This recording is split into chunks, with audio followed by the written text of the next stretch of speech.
Hello and welcome to Nollywood Film Club. I am Mr. C, a critic. I hope you're doing well.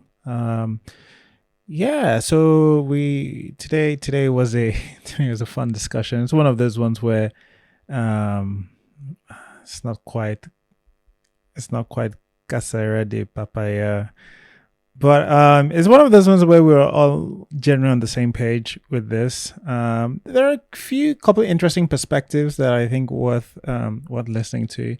Um, but yeah, this was a fun conversation. There's not too much. By the way, if you do hear me towards the end hint at a conversation that about award nominations, you only be able to find it on Twitter Spaces. You can follow us at Irregular Critic for that. And while I'm here, worth pointing out that if you're listening to the podcast and it's a thing you enjoy, please do rate it. If you don't enjoy it, you can rate it as well. To be fair, give me an insight into where we stand. I know not everybody has rated us 5 stars, but generally we're still doing okay. So anyway, do with that what you will. I'm just going to allow you enjoy Nollywood Film Club discussing Water and Garri. And welcome to Nollywood Film Club. I'm Mr. C, a critic, and we are going to be discussing a new Amazon Prime original. We are going to be discussing Water and Garri. We discuss Nollywood movies every week, every Sunday, 6 p.m. What? Today we're going to be discussing what we liked about Water and Garri in the good, what we do not like in the bad, and we'll do some pushback if we disagree with each other, and we'll have a nice summary at the end. If you do want to speak, you can request to be a speaker, or you can just comment underneath the space and you will have your thoughts read out. So let's go straight into what we liked about Water and Garri. Vanessa, do you want to kick us off with what you liked? You have 2 minutes. The hate. Look at you trying to sound as professional as I did last week. I give this man 2 seconds. Everywhere will bust. On to my good. I mean, is it Vanessa if I don't mention the beauty, because the beauty in this film? Wow. Wow, wow, wow. Look at Tiwa Savage, just glowing and glistening, looking effervescent on the screen. I was like, you're just a beautiful young woman. Same with Jemima Sunday. I was like, wow, I genuinely was kissing the screen. I wouldn't even lie. And then Andrew Bunton. If I say what I want to say about Andrew Bunton, let me just say we thank God for good. And finally, that gentleman that they accosted along the road, and then the eventual killer. Wow, what a face on that young man. I saw him, I was like, wow, this is a top tier face. Genuinely, the casting director, when he was casting people, was like, if see, beauty, when you're walking into this place, you're serving looks, serving face. This is all I want to see. And to show you how much the beauty was much in this film, everybody in this film, every time they saw Aisha, you are so beautiful. I said, because it's true. You didn't lie. Aisha is very beautiful. And speaking about the beauty, all the presence of so much dark skin on the screen just made me so happy. Like, pretty much the entirety of like the people who had speaking roles in this were dark skinned, and I was like, yes, this is what I want to see. Um, there were 7 looks in this as well. For a fashion designer, I wasn't disappointed by the looks. You know, sometimes when Hollywood does this thing where there's a character and they're like, character is love fashion. The character is a fashion designer, and then you'll be looking at the character, be hello, this is what you're wearing. But with Aisha's character, I didn't find that. It was so cute, like the sets, all the flowy silks, the cute sets that she wore, like that set that she wore when she went out with Jemima the first time. I was like, so cute. And then the set that she wore to that party that this boy threw for her, I was like, yeah, giving body, giving looks. So the costume designer, well done. It also gave very much IJGB. I don't. You people should not come for me, but genuinely, Aisha's looks gave very much. I just got back, and it made sense for the character. And finally, um nobody said anything, that this is my final quote. But finally, the music and the original soundtrack as a comprehensive body of work, the original soundtrack bangs. There's a caveat to this, but I'll wait for the bad. But just as a comprehensive body of work, the soundtrack bangs. And great gowns, beautiful gowns, beautiful pictures, very lovely pictures. Yeah, looked great. Okay. I was about to meet you, Seth. Well done. You daren't not. Very good. All right. Thanks, Vanessa. I wasn't surprised beauty was mentioned. Uchenna, please tell us some of the things you liked about Water Garri. Well, yeah, as has already been mentioned, the main thing that this movie has going for it is the attention and dedication to photography and beauty, which isn't really surprising considering that Meji Alabi is a director who has worked extensively in music videos and still photography, and you can see that there's a lot of care being taken to uh, capture very beautiful scenes and people. So all of that is great. Also, there's a certain ambition to it that I really did like. Um, I mean, I'm sure people will talk about this more as we go on, but there is a vacuousness, obviously, to the narrative. But very early on, I think it just hit me. Okay, this is an art movie. This is a tone poem. It's not supposed to be a conventional commercial narrative. So once I understood that, I was able to enjoy it a lot more. Like, one of my favorite movies of all time is Belly, directed by Hype Williams. The script is completely incoherent and the acting is terrible, but it functions sort of like an extended music video, a catalog of glittering, sensuous images. And sometimes that's enough for me. So once I just realized that that's what this is, essentially like a long form music visualizer that is attached to Tiwa Savage's new compilation album. Although the music isn't as foregrounded, but essentially it is a long form music video or fashion editorial film. Once I accepted that, I liked the movie quite a bit, really. So uh, I feel that it probably could have been marketed differently, but it knows what it is doing. It is trying to be a certain kind of art film, and you can see the references to other art films like Jibril Diop Manbeti's Tukibuki or Andrew Dosunmu's what's that movie I'm thinking about again? Restless City. Yeah, there are you can see references to Guava Island by Hiro Murai and Donald Glover. So I think that there's a kind of ambition there, and there's a kind of artistic intent, which I do appreciate. So all of that was pretty interesting. I thought it was very well paced too. Like, despite not having much of a story, I never felt that it dragged. I was never bored. At the end of it, I didn't feel like I had wasted my time in any way, and I think it was I liked it. I liked it. Okay. Uchenna declaring outright he's a fan. All right. Oh, well, he liked it. Let me not say things too strong. All right, Chinweke, tell us what you liked about Water Garri. Okay, hey everyone. So, I feel like you can't mention the beauty enough times because it's a really visually appealing film. There's a lot of beautiful people, a lot of beautiful shots, beautiful sets, beautiful lighting. Yeah, I particularly I really like the dark skin on display and how it was shot. Like, and I also like the should I say grandiosity of it, or like there was just this flamboyance and extravagance to the whole thing. Like it was just so vibrant and like it was a really visually appealing film.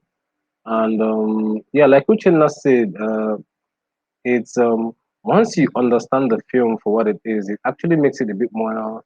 You kind of enjoy it. So it reminded me of Guava Island with Childish Gambino. So it's something like that. It's exactly, and it knows it. It also knows what it is. It's sort of like an extended music video. So once you see it like that, but it does take a while to get into it, but the ending really ties it up. That's what really tied it up for me. So once you see it like that, it it actually makes a whole lot more sense. And yeah, Another thing I liked was I like the storytelling technique on display. It was very interesting. It was different. It was a different form of storytelling. So it was we'll get to some other parts of it later, but it was really interesting to see, and a lot of I don't know. It was mostly, I think the end was really what tied it up for me, because there were parts where okay. And, in summary, it was a really lovely picture visually. Yeah, thank you. All right, Chinwike, sounded like you were struggling a little bit towards the end there, but adoration for the quality, the pictures. All right, okay. Rachmi, do you want to tell us what you liked about Water Garri? Yeah. There's probably everybody has made references to like the quality of the cinematography, but I'm like, I caught one particular reference from Goodfellas. The scene when Siwa and the lead were going, and the male lead were coming into the party at night, like the one shot kind of reminds me of like Goodfellas. This thing, the tools. It was fun to see like a film that maybe has. I'm struggling whether I should call this a Nigerian film. I'll feel safer calling it an African film, but just maybe because it has Nigerian characters. But using the tools, all the tools that are available for filmmaking, whether it comes to grade, lighting, set design, costume design, and everything. Um, I like the part where the male lead got killed. I was actually like, it caught me like off guard, like, because the music was up, and then suddenly he just got shot. Then it was not like that guy that he had offended back earlier, and I like, okay, that guy said that disrespect. We know they accept. I was like, okay, that was cool. I would have ended the movie just there when like he came to his phone. That was the end of the movie for me. I actually like the fighting where Mike Afolarin and the male lead, like the younger versions of themselves, were actually, there were some punches that really felt like, okay, that looks like it connected. Then I liked that reveal. I thought I was like, I didn't see that coming, that he was the one responsible for Tiwa's brother's death, and I was like, okay, that was a little bit surprising, but it was nice. Tiwa is always beautiful to look at. The whole movie is filled with beautiful people, beautiful surroundings, beautiful shots. It's something beautiful to look at. So yeah, that's all. And the soundtrack, beautiful soundtrack too. All right, okay. More praise for beauty and soundtrack. Anchor, tell us what you liked about Water Garri.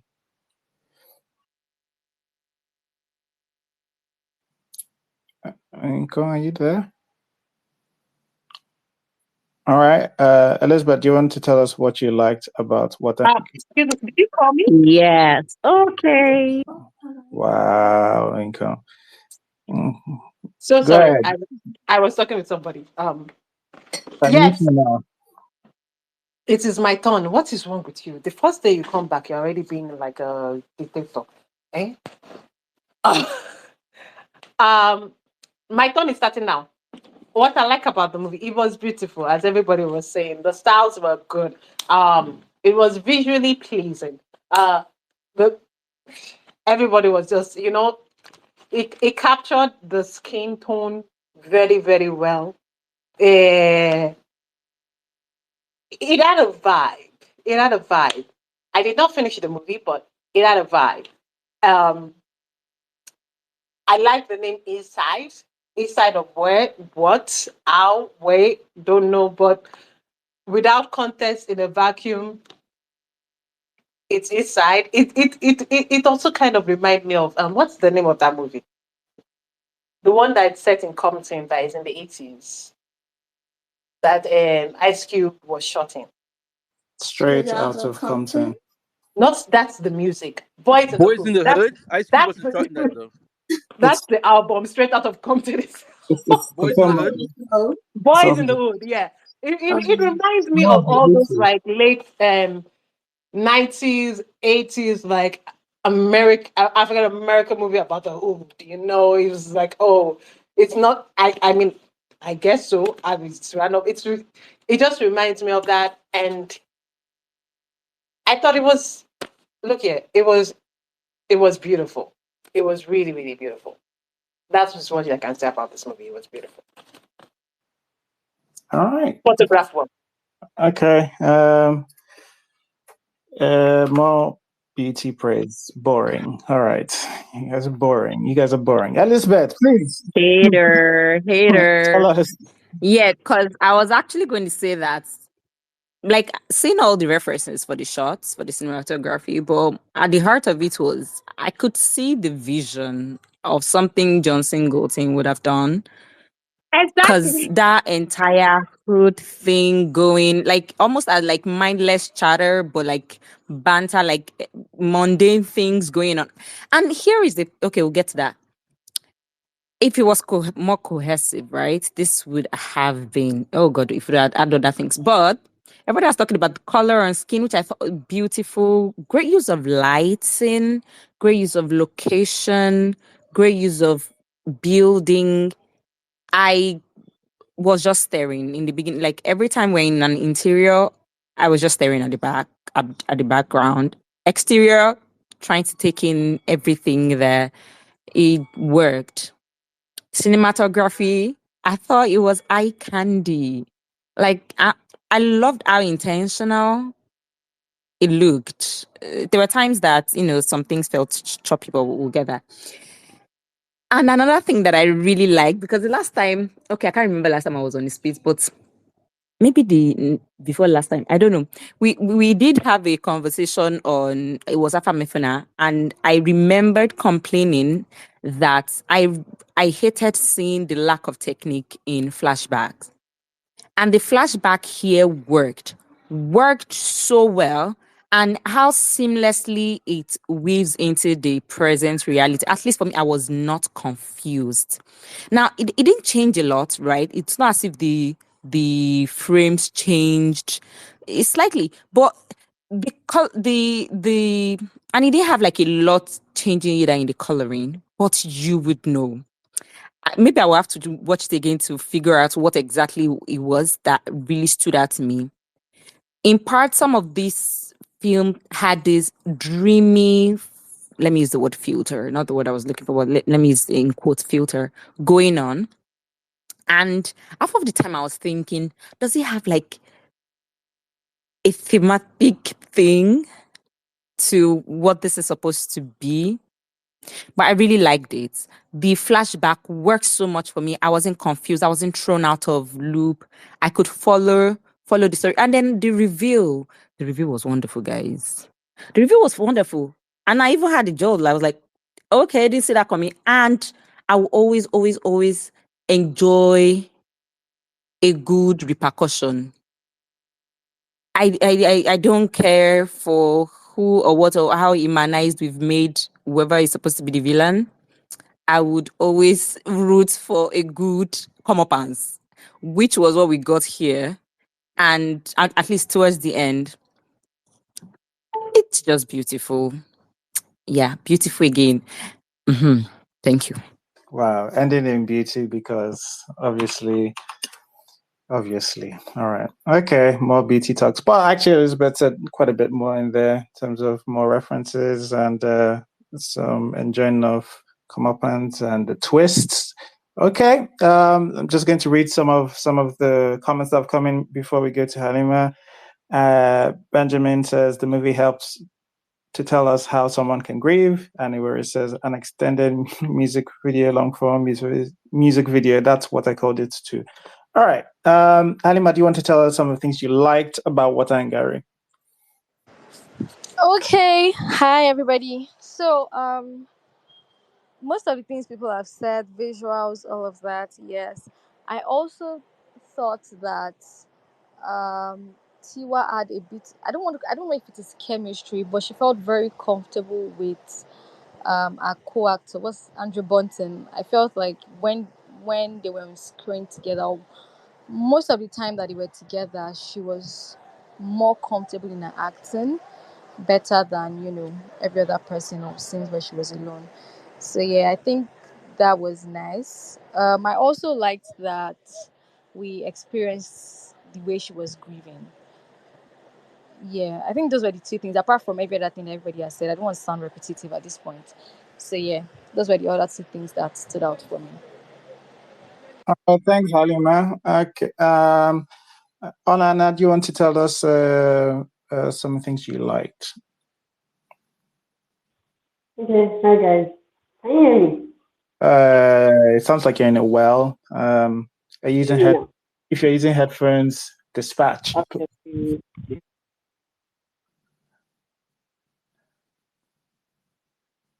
Yeah, can you guys hear me now? Oh, better, thank you. Okay. So the things I liked in Water and Yellow Garri, I like the color. I really enjoyed, like, it was just so bright and bubbly, and so like it was a nice contrast with the story was a bit dark, but the use of color was very vibrant, so I really enjoyed the clash. I also like that they used very pretty people. Everybody looked good, even the random rivalry dude that shot K. Very good looking guy. Everybody looked good. So I enjoyed that. I liked the whole artsy thing. You could just tell that the cinematography and all that, you could just tell that someone was trying to go for an for an artsy look, and it's like they carried it out well. I also love the music. Very, very good use of music. That was quite possibly my best thing about it. I really enjoyed every single song that was played, even though yes, it did look like a very, very long music video. But yeah, I like that. Oh yeah, and Jemima Osunde's waist very snatched. So yeah, I like that. Wow, the waste of the waste, the waste drawing attention. All right, no, I hear you. Thanks. Wait, do you want to give us your what you liked about? Yes, sir. Um, so I think everyone. Funny enough, when I watched it, it wasn't. I didn't think it was a good, and I may have to speak with Uchenna more because I don't watch a lot of artsy films, and I've not seen a lot of films in this like genre. But when I watched it, it felt a lot like a music video.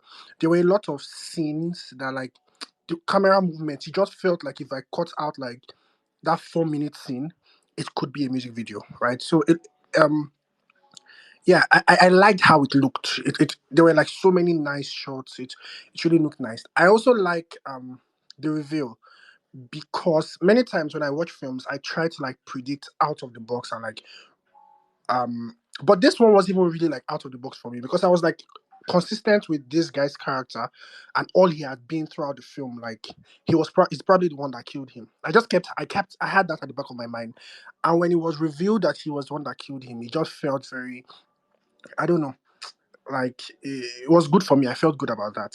Um, I also like I said cinematography, but I also like the okay, we've said it like because almost everybody's saying the same thing, like the use of color. There was this argument recently online about um how black people are portrayed and how like um it's hard to light black skin or dark skin, you know, in a nice way. And like if you showed anybody that is having that argument, this film is like there's no argument. Like all the dark tones was like it was just really beautifully portrayed um on screen. Even especially when they went to that like that party scene at the end, and there was just so many colors. It was just it was visual candy. Everybody has said this, but I don't think we can overemphasize that. So those were my likes. All right, thanks, Wayne. More visual candy. All right, you guys really like the look of this. Naughty Critic, please, do you want to tell us some of the things you liked about Water and Garri? Hi. Honestly, if I say the things I like, I'm going to say everything that everybody has said because it's pretty much the same thing, right? The film is beautiful. It's wonderfully shot. I like that Jemima Osunde is in the film, even though she's barely there. I also really like seeing Andrew Bunton, but like, yeah, I don't want to just keep going on saying the same things. It's a beautiful film. That's what it is. It's very artsy. So it was just like nice to see that. I really like the effort they clearly put into their cinematography, but that's about it for me. All right. No, thanks, Nolly Critic. Mrs. C. Yeah, I'm just gonna join everybody in saying everybody was beautiful. Tiwa Savage, stunning, stunning, beautiful woman. If she winks at me, my marriage is over. So I did appreciate seeing that on screen. Jemima, beautiful, stunning. And I think that is about what I liked about Water Garri. I did like the soundtrack on its own. So I guess that counts. Okay. Runtime. I like the runtime. Runtime. Okay. Everybody has said beauty and the color grade for me especially. I like a lot of the POV shots, and I know you have made a lot of references, and I'm not saying they got it from here, but it just a lot of the shots reminded me of that Breaking Bad slash Better Call Saul thing that Vince Gilliam popularized, where it's like a POV shot from all these objects. And I found them very interesting to look at. I think special shout out has to go to that to the shot of the it would be the Okada, where I don't think I've ever seen that shot used in Nollywood, where we had the frame of the guy riding the bike, and they're moving, and you can just see both of them speak. I don't think I've seen that before in Nollywood, so kudos to them for that. All right, let's check the comments to see if any more, because that's me done. All right, so the Wolf of Whopper Iweka says, I love the opening scene with the tracking shot, the stabs few. There was also that scene where Kay was beating up the policeman and it was jumping between the past and present. The editing was pretty decent, the color grade and feel of the film too.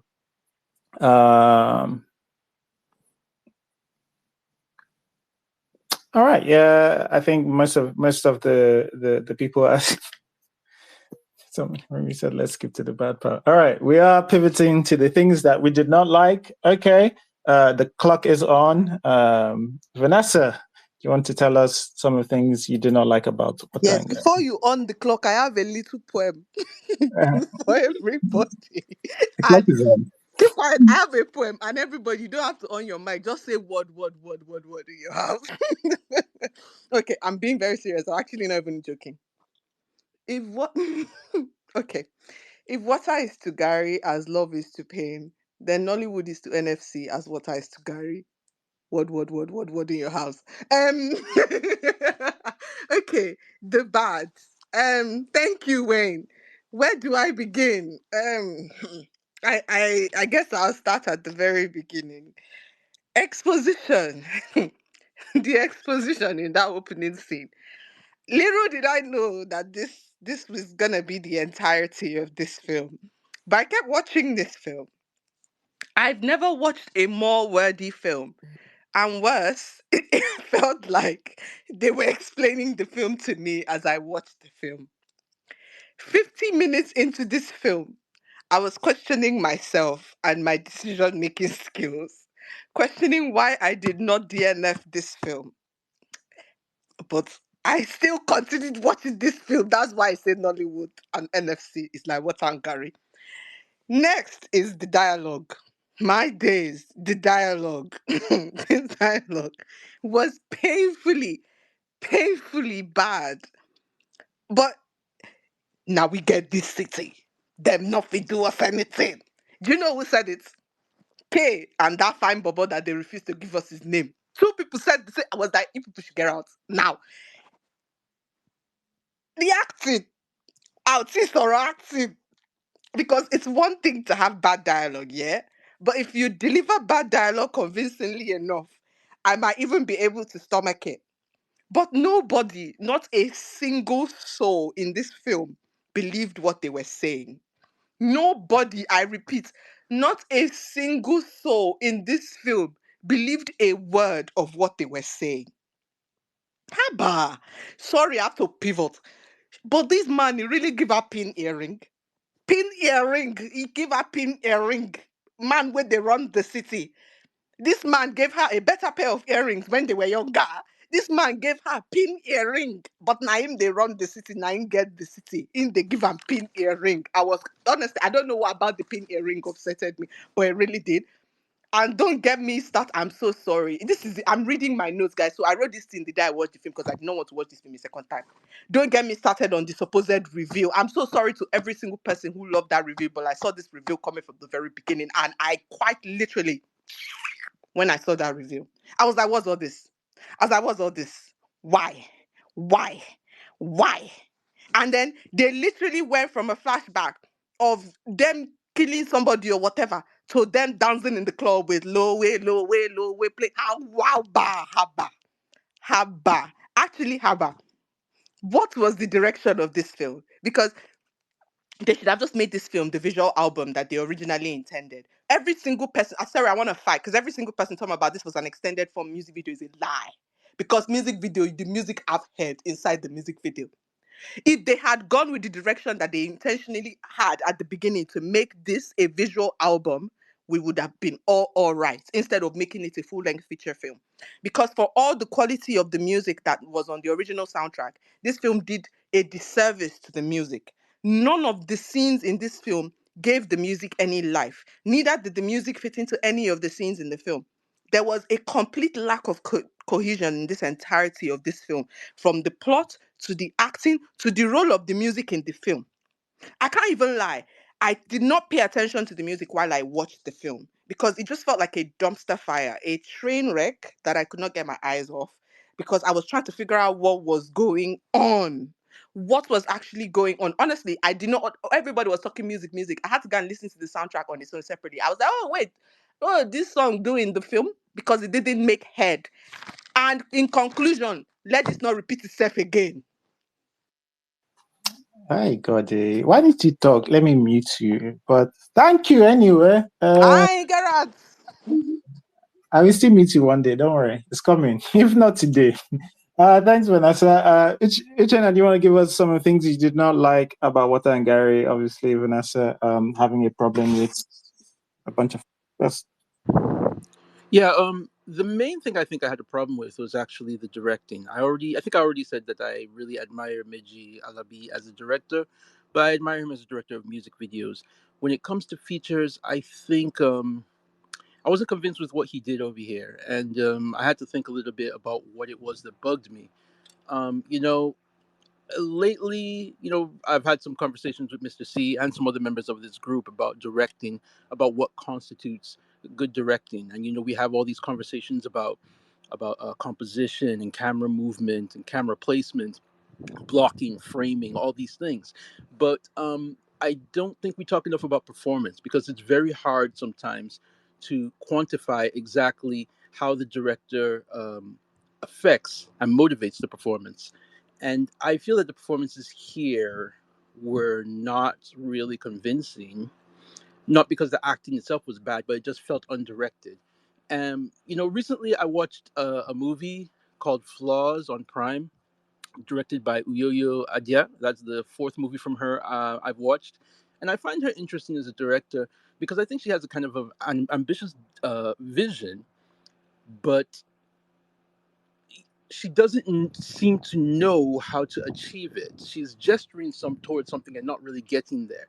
Like she wants her movies to have a certain emotional dynamic to it, but she doesn't show the work. It's like when you're taking a math exam and you know the answer, but you can't really show the calculation to get to the answer. And that's what I feel is going on with Uyoyo Idea, and that's what I feel is going on over here too. What's understandable because we're dealing with somebody who primarily works in music videos, where it's just a collection, a quickly edited collection of moments. But in a feature, we need to see the emotional journey to get to that moment. And I don't feel that Alabi really delivers that here. So the acting performances feel disjointed. You can't really there's no emotional ballast to them. There's nothing that's really grounding them and making you feel that there's any kind of real emotion that's motivating the action. So that I think was a problem. That and also, you know, the fact that it's a music video director again, I feel it was edited like a music video. As much as I said that it was well paced, I think the editing was too fast. I think I think Vanessa is right in a way that they couldn't really decide on what it wanted to be. Like if it really wanted to be a visual album of some sort and they had just stuck to that, it would have been okay. But trying to make it into an art feature with the aesthetic of a music video, I mean, you're giving us these sumptuous scenes, but it's edited so fast that you're not giving us time for our eyes to wander around and take the scene. I think that some of the scenes, some of the shots should have been longer. Give us more time to really absorb them. And I think too, just like in the music video, Alabi was depending too much on certain shots. Like Mr. C talked about how he liked that motorcycle shot where it's a sort of a subjective POV shot, and they show the speedometer and stuff in the foreground. I think he used that like 17 times. I mean, maybe it was maybe only three, but it was used again and again, and it was cool the first time, but then after that, it got kind of tired. The same thing with this motorcycle shot where it's a subjective shot of the wheel. He used it a bit too much, and there were a lot of shots that he kept on going back to. So those were problems for me. Let me see. Okay, yeah. The last thing I'll say is, as much as we've talked about how beautiful it is, I think that's a problem too, because you know, lately I've come to this idea. I've really come to dislike this idea of directing or shooting for beauty, and I think it's a problem that's being propagated by all these Instagram accounts or Twitter accounts and YouTube channels that are all about, the beauty of this director, and they'll show all these beautifully composed shots. And I call it the one frame of painting problem, because it's cool. We all want to look at some beautifully composed shots, but movie making is not still photography. It can't all just be about trying to create a beautiful shot. You're trying to create a beautiful narrative. And I think that this was so focused on, excuse me, this was so focused on just creating beautiful pictures, but not really weaving a through line that uses that beauty to push an all around beautiful narrative. So for me, the main thing was the directing. The story itself, obviously, I'm sure many people will talk about the problems with the story, but I think that even with the story as bad as it is, okay, I know I'm almost done. Even as empty as the story was, I think if the directing had been stronger, it should have carried through. Thank you. All right. Thanks, Uchenna. Chinweke, do you want to tell us some of the things you did not like about Water Garri? Yeah, I mean, Uchenna has finished everything there is to say, but I'll try to see what I can come up with. Um, I want to emphasize on what he said about the music video field. I feel that was my biggest gripe with the thing. Uh, some shots didn't really last. It was like a flash, and it was like this. It's like this whole craze of short form content that's going on now. So it felt too flashed at some point. Like you're still trying to understand. You're still trying to take in a shot, and then it switches. It did that a lot. So and the thing with this film is, so when you understand what it is, it's sort of difficult to criticize it, right? Because when you understand that it's a film, but it's not really a film. So it sort of makes it difficult to criticize it. But nonetheless, the one thing that really pissed me off was the acting at some points. Like it was like Vanessa said, the a lot of the actors they did not believe a word that they were saying. They were just it was like I won't even call it reading. I don't know if there's something lesser than just reading their lines. That would be it. Just there were moments where it just felt like they were just saying stuff. It was so weird, and then it took a while to really get into what the story was because of the way the whole thing was told. it was. I think it's just the problem is just down to directing because the directors should I say lack of relative experience directing feature films was evident here. So it it caused a lot of problems because the performances were a lot of the performances even from the seasoned people. I don't want to call her name, but there was this particular line that she said that was just very the way she just said it was just very cringe. So there was just a general lack of cohesion to the whole thing. Something you feel like it's like you're trying to touch something, but you're not just quite there. Like it's very difficult to put your finger on it, but there was just something just wasn't clicking with the whole thing. It was from like little bits and pieces of little bits and pieces, like from the exposition to the script to the performances, just tiny. It just felt like it felt short a lot of the time. So the whole thing was just really confusing. Honestly, it was a very confusing body of work. Outside of like once and the whole visual appeal thing, it stopped being effective after a while. Like after a while, it's just boring. It's like, yeah, is that all? Is that all there is to it? Because it just seemed like someone was just trying to show us how the kind of cool shots they can get. Like Uchenna said with the shot of the bike. Like yeah, that was Uchenna said 17. But I think it was probably like 170 times. Because at some point it was like, is that the only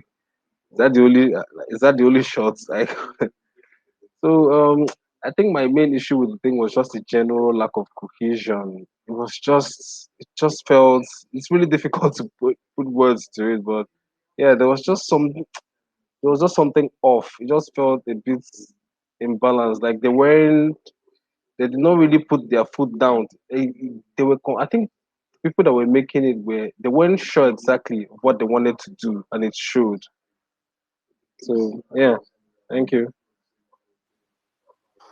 Okay, all right, thanks, Chinweke. Uh, I guess go to Rotimi. Rotimi, do you want to tell us some of the things you did not like?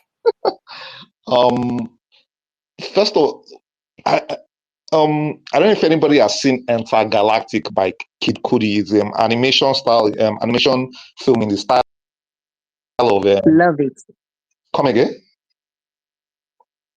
Hello. Sorry, was saying love it. Continue. Okay. Yeah. So it's almost like this was like someone has rightly said. It was not really a movie. It was some kind of very long visualizer, and like it's actually funny because the movie is like supposed to be like around 80 minutes.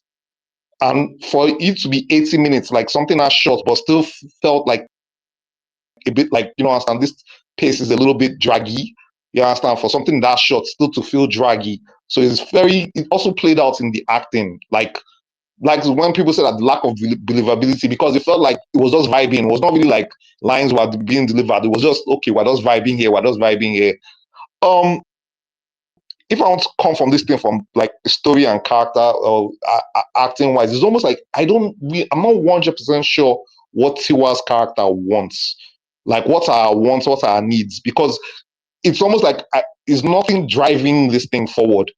Like the guy, if like now Tiwa is like, look, this place, I have too many horrible memories from here. I want to leave. Then the guy is like, okay, I love you. I want you to stay and stay with me in Africa and don't run away again. Then you reveal that he was the one that killed our brother, then that pays off. That becomes a payoff.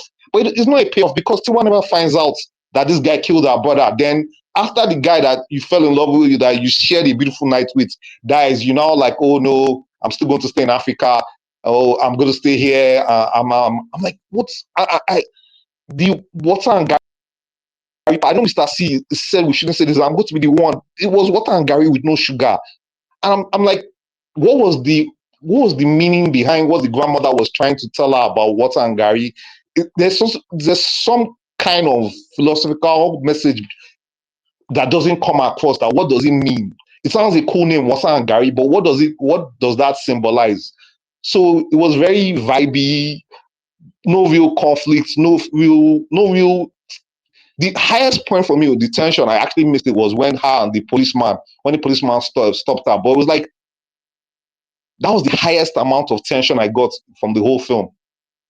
And I was like, that's like, it felt very flat emotionally. I'm not even sure like if they were really even happy. Like they were beautiful together, but they were intimate, a little bit sexy, but I don't even know if like they were really happy. Like it's almost the sense of that this guy was trying to show her that there's a beauty about this whole place and everything, but it doesn't. There's nothing to contrast it against. It's almost like I wish like Tiwa was on the whole.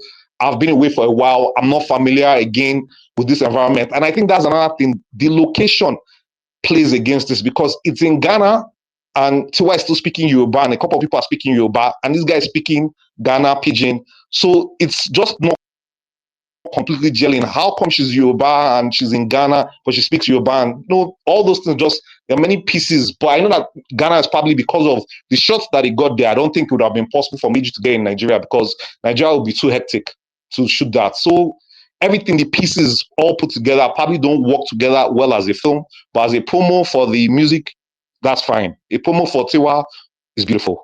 But as a film for everybody else, maybe not. But for Tiwa as a visualizer for our music is great. So yeah, that's it. Okay, all right. Thanks, Rotimi. A lot of thoughts. We're going to be speeding down this list now. All right, Anka, do you want to go? Yes. The first very opening something says water is to Gary and something love is to pay. Loved the little tiny little thing. But it also signaled maybe there might be a problem here because whenever people try to get very philosophical and ground her, it just comes off very, very, what the hell are you saying? You know? Very, very, very abstract. That doesn't come to the concretely of the world. But again, it's okay to be philosophical. I don't know what Gadi and what is this. And I have to also come out and say, I did not finish this movie. I passed an hour mark. I did not finish this movie. It just has a lot of problems.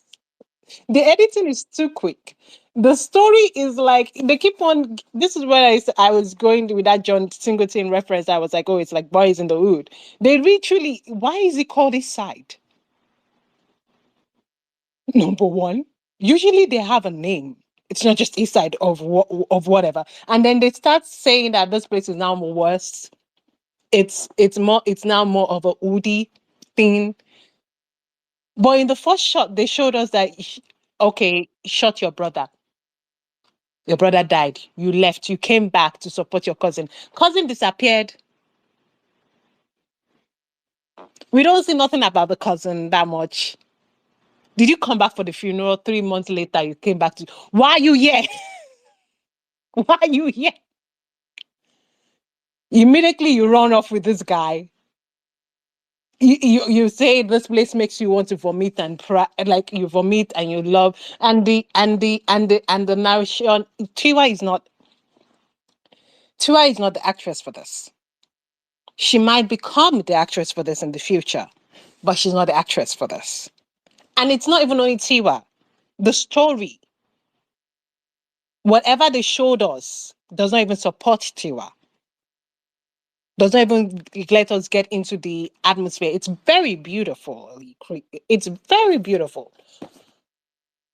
But I don't even think they have a true line. They don't have a true line. Okay, she's a fashionist. She comes 3 months later. Okay, come back 3 months later. Why you come back? Oh, she came back to support her cousin who's going through something. The cousin does not shows up like 3 or 4 times. Okay, the death of the something. How does Siwa deal with the death of her brother? We do flashbacks. I want to japa. Okay, so Tiwa always wanted to leave. She didn't necessarily leave only because her brother was dead. She always wanted to japa. Okay, she wanted to japa. And just the guy, it's now a bad place. We don't really see how the place is bad. Even when you even get to that John Singleton, this is Boys in the Wood cancer thing that they're trying to do, because they name it East Side for no effing reason. Because communities in Africa don't have an indigenous name to a place. The town is literally called East Side. They showed the thing said East Side. Like, no, it's not like just representation name that people just say, oh, this is East Side or East Side. No, the town's literally named East Side. Again. And like, okay, I don't see any crime really. And this guy all of a sudden stops some random guy walking on the streets. And the random guy is not even shown to be that much of a threat or that much of a like a belonging to a different gangster something where there's a different tough something. That is not even shown. This is two different stories that you're trying to do. And you can weave two different stories indeed, but you have to be very good at it. Or you have to have more distracting things, which means your beauty and your shots have to be very much intricate, that you don't have to be repeating the same shots and shots that we've seen in your music videos all the goddamn time. You either have to make very, very, very precise shots that people forget that there's not a story to this. And people are just like, wow. And you have to not repeat it. So I'm just so sorry. I know I'm about to done. The story did not work. It's a long music video that's not even a long music video because it's an interconnecting parts of random ass music video that doesn't make no sense. The music also doesn't make no sense. It's supposed to be in the past. They play the record thing, and then you're playing a modern music of Tiwa's album. Makes no sense. So sorry, it just doesn't connect.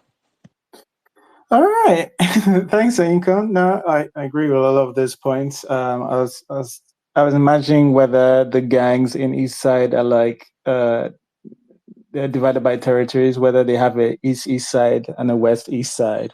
When West East Side meets East Side, how bloody the gang beef can get. But anyway, let's move to Elizabeth. Elizabeth, tell us some things that bothered you about Water Garri. Thank you very much. So where do we even start from? When I was watching this film, I thought this film is they should have called it Water and Oil. If they had said water and oil, maybe I'd be like, yeah, it doesn't mix or something, and maybe there will be something more thematically elevated. I can explain. But if you ask me to write this thing, what is water and Garri and how it's I'll be sweating. I'll fail. And this is me. I can squeeze water out of rock. Just put meaning where it does not even exist. But this thing makes no sense. It makes no sense because first, let's even start. The narration was bad. Not just because it was empty. The narration was empty. But Tiwa's punctuation was not good. The very first thing she said, I can't remember, and I wanted to write it down, forgot. The way she said it, I was like, that statement is incomplete. Then I rewinded and then listened again. I was like, she missed the comma there. She missed the comma there. It didn't make sense. Like, and this ran on for quite, nobody figured out that, we need to maybe help Tiwa with her breathing, pacing, reading punctuations. And then I say about the music, I didn't hear this music. How you would, if this was supposed to be something like intergalactic, right? Like something happens and then the music underscores it, like, is a precursor before something else happens. It wasn't exactly happening here. Music was playing in the way, what are the name of these guys that like music in their film? No, it's not Hantil. This other one. Inkblot. Yeah. Inkblot, thank you. Yeah, in the way Inkblot would have been like a Spotify rotation thing, right? That was the way it worked for me. And then it wasn't exactly even outstanding for me for it to pique my interest. In fact, before I watched it, somebody said something about Tiwa and Aisha had a collab, and it was I finished watching this and I remember that. Did I hear it at all? Like the first time I remember, like, did they play that? I didn't hear anything because it wasn't there. It didn't elevate the story, because the idea of music in film is to elevate story. This is the visual storytelling. A movie is a sum of all its parts, right? The parts shouldn't be fine in silos. We get it. cinematography, the picture, the grading, the coloring, whatever. But it is not cohesive or coherent, then why are we here? And it doesn't even feel like extended music video either. I didn't see it. I appreciated the club scenes. I was like, oh yeah, nice club scenes. I was like, Meji Alabi actually shoots music video, so it makes sense. But outside of that, like everybody has mentioned, the directing barely existed. Let's talk about the acting. The acting, oh my God, the acting. I think the scene where, in fact, I'd been watching, like from the beginning, I was like, Tiwa is not doing so badly. Apart from the, bad narration, I was like, she's not doing badly. Then when Jemima Love Her came into this, and I was like, yeah, not, yeah, this is mid enough, right? But here you see that scene when she wanted to stand up, when they were eating at the buka, and she wanted to stand up. I'm like, no, we need to go now. And then Andrew Button, is that his name, came into that scene. This film did not know peace until the end, until they shot him. Andrew Button, I know your beautiful face, you probably even have a great future ahead of you. You're probably going to be a wonderful actor at some point. But you could just do like SODK and go to YouTube and maybe practice your skills, because this film, as like fine boy, you shouldn't be here. Like if this film was just beauty, fine. And like Uchenna mentioned, maybe we shouldn't. It's a problem now. Drop all beautiful people at home. Let's do it the British way. Let's do a little bit of talent, and let's have crooked tits on our TV. Why? What was I watching? In every scene, it was bad. Speaking pidgin, it was bad. Speaking like doing tough guy, it was bad. I'm like, are they supposed to be afraid of this boy in this hood? Even me, that I'm not a bad girl, it's not possible. I am not afraid of you, young man. Like, it was having that funny thing going. I'm like, you sure this not IGGP2? Maybe snuck, maybe followed Tiwa to America and came back to when nobody was watching. Because I'm like, who is this boy? No world building. Oh, they are about to send me away. No world building. And then there is this rawness, right, to the picture that doesn't translate because of how bad the dialogue was and the acting. So you're seeing the rawness of the pictures. It could have been cohesive, but everything was bad. Even the acting was so bad that even the non-speaking scenes were bad. There was that scene with the policeman. The Okada was coming, 10,000 Okada was coming, and this man's face was just like the director told him, freeze. Anyways, I'm out. Bye.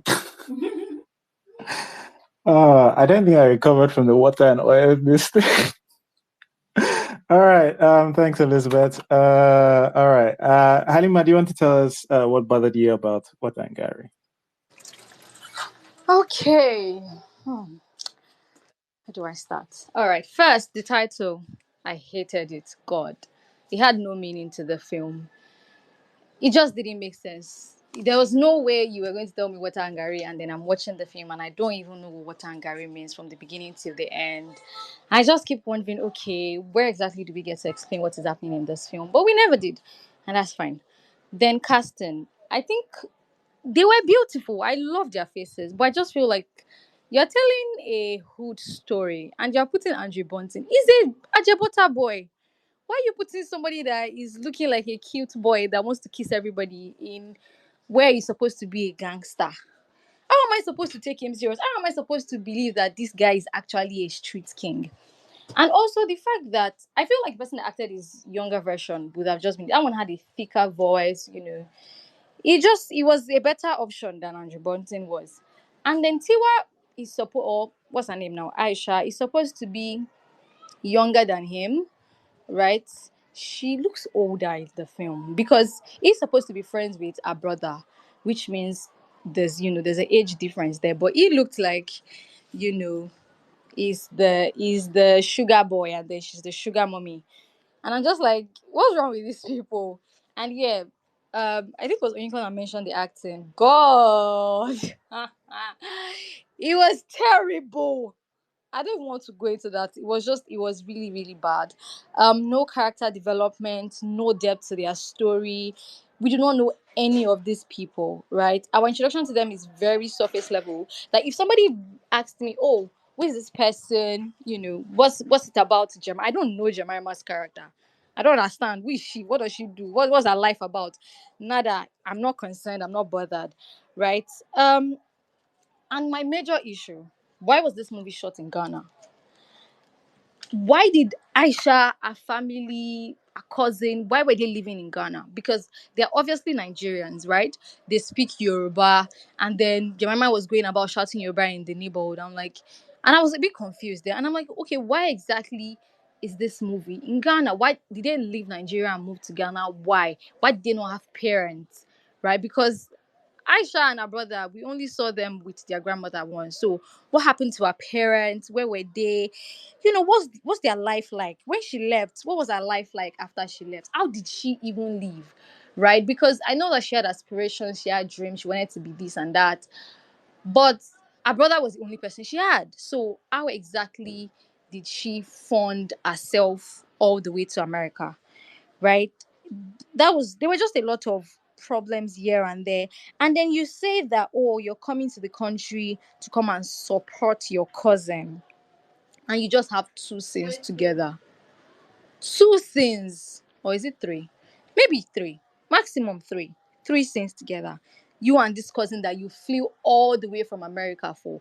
You you dropped literally everything. You put your life on a hold for this person. 3 months after, by the way, cousin Stephanie waited 3 months for you to come before she can start grieving. And then you come all the way down to God knows where, home, wherever they shot it, wherever home is, and you just see her some days after. You people hang out for like 10 minutes, then you see your long lost man who is now a street king. And after your 10 years in America, you don't see any man, no man at all, right? You now came back to come and be following street king, a old fashion icon that you are, Aisha. Ah, anyways, Aisha did not do anything inside this film. She didn't do anything. She just, and at the end, she's like, I feel so fulfilled coming back home. I made this decision. And I'm like, what are you proud of? You didn't do nothing. You just entered plane and came home, and that's it. You're proud of yourself, and you're following man. That's your mission in life. And then I also do not understand how the music relates to it. So if there was probably like a thought process behind the album, right? And you say, oh, this is, there's a coherence to how the songs, were released, or, how you wrote the song, or whatever the inspiration is. And then you use that to make your film. Maybe that would make sense to me, because obviously now you're telling us the story of your album. Or your EP. I don't know. Was it an EP or an album? Anyone?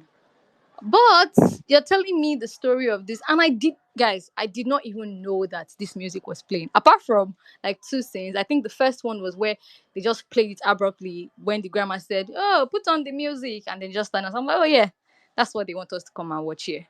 And then the second time, I think it was in the club or something, or during the party scene. Yeah. So yeah, I think that's all I'm going to say. Thank you. My time is up. Thank you very much. All right, no, thanks, Halima. Yeah, we'll come to. Wow, yeah, a lot said. Anyway, but I guess maybe one slight facts check. I think at some point they do explain the point of the Water and Garri. Whether you like it or not is up to you. All right, so Alana, do you want to say what you did not like about Water and Garri? Alana, are you there? All right. If Alana is not there, Wayne, do you want to tell us what you did not like about Water and Garri? Yes, sir. Um, I don't want to sound angry because a lot of people have sounded very emotional on here. So I'll just read my notes without any emotions, the same way they acted in this film. Um, let's start. Um, Voiceover explaining the most literal things we're seeing on screen was so annoying. I was literally in the middle of the fashion blah blah when my cousin called me. I couldn't even make out what she, like, literally all these things are happening. Like we are seeing it with our two eyes, right? This is not like the film. This is not like, you know how like blind people can watch films and they have like that descriptive text. This is not descriptive text. Like we are watching a film, we can see it, but then they are doing descriptive text also.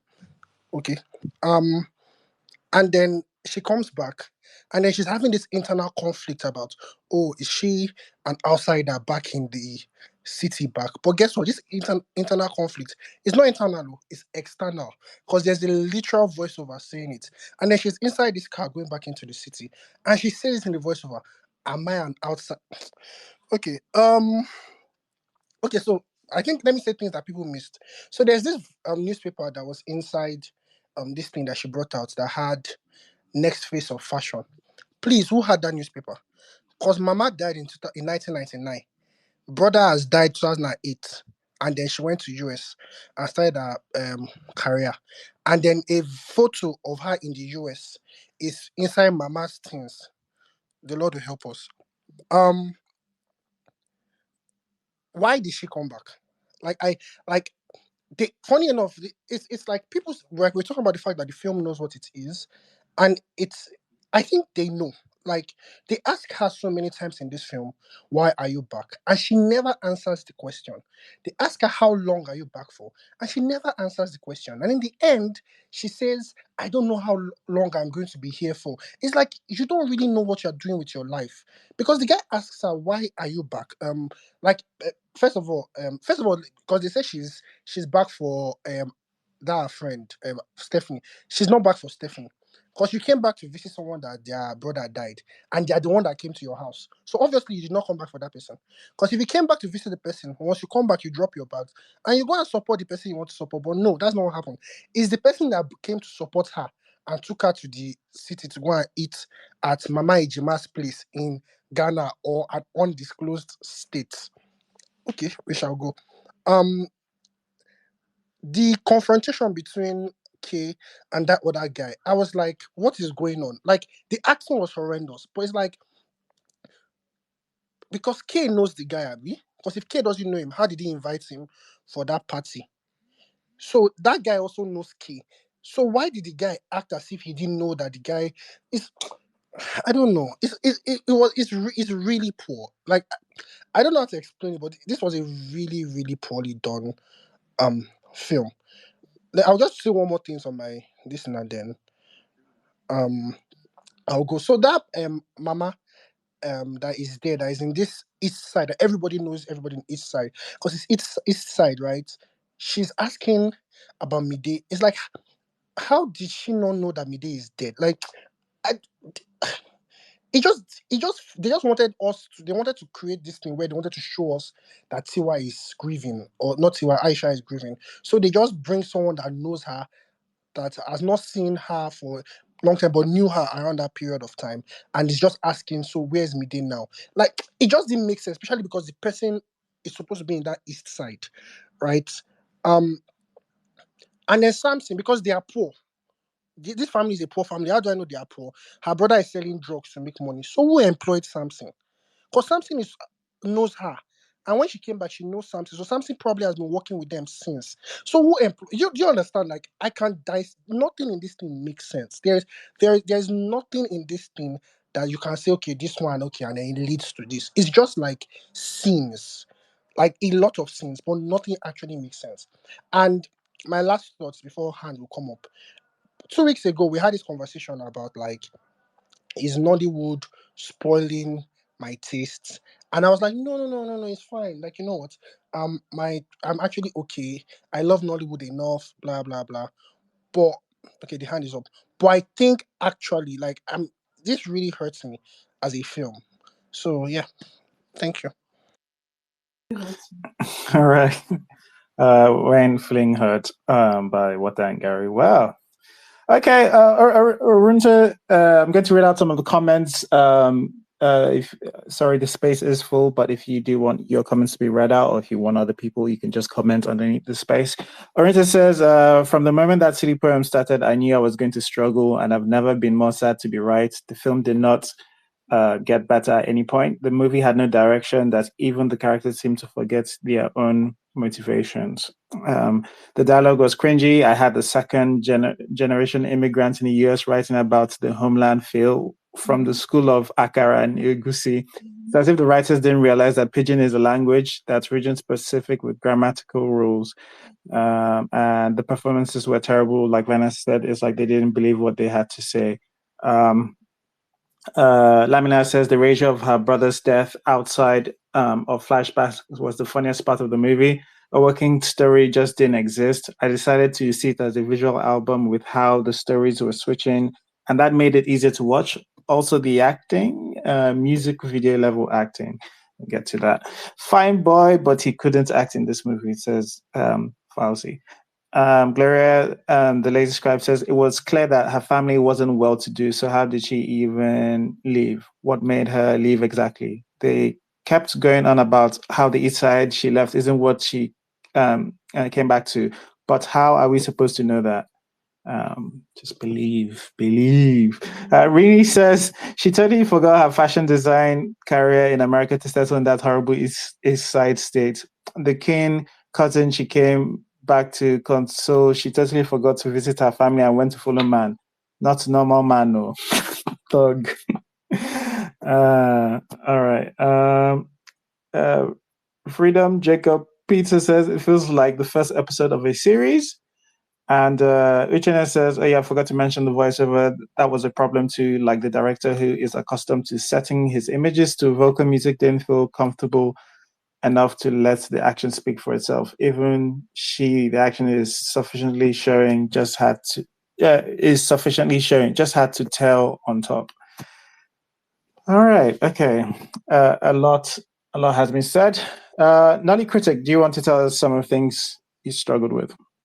Yeah, so like off the bat, I had an issue with the location, right? I think they were trying to be culturally ambiguous, but it was not working because like I remember at the beginning they said, oh, so many languages in East Side, different people. So I'm like, okay, but you're speaking Yoruba. I'm hearing Ghanaian pidgin and Nigerian pidgin. Nothing is mixing. It's not making sense. They're not working together.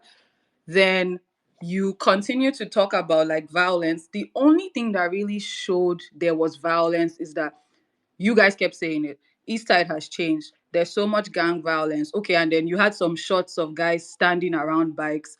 Was that supposed to be convincing? Like, where's the violence? I didn't see it. It just looked like a very beautiful place where everybody was peaceful. There was nothing convincing in anything they were saying. Like, it was just so emotionless. You couldn't connect with the characters. Nothing in the story. Oh, her brother died. Okay, how is she dealing with that? We don't know. It's just very disjointed. And then eventually the reveal, I heard like a few people say it was surprising. There was nothing surprising about the reveal. I knew he killed her brother from the beginning.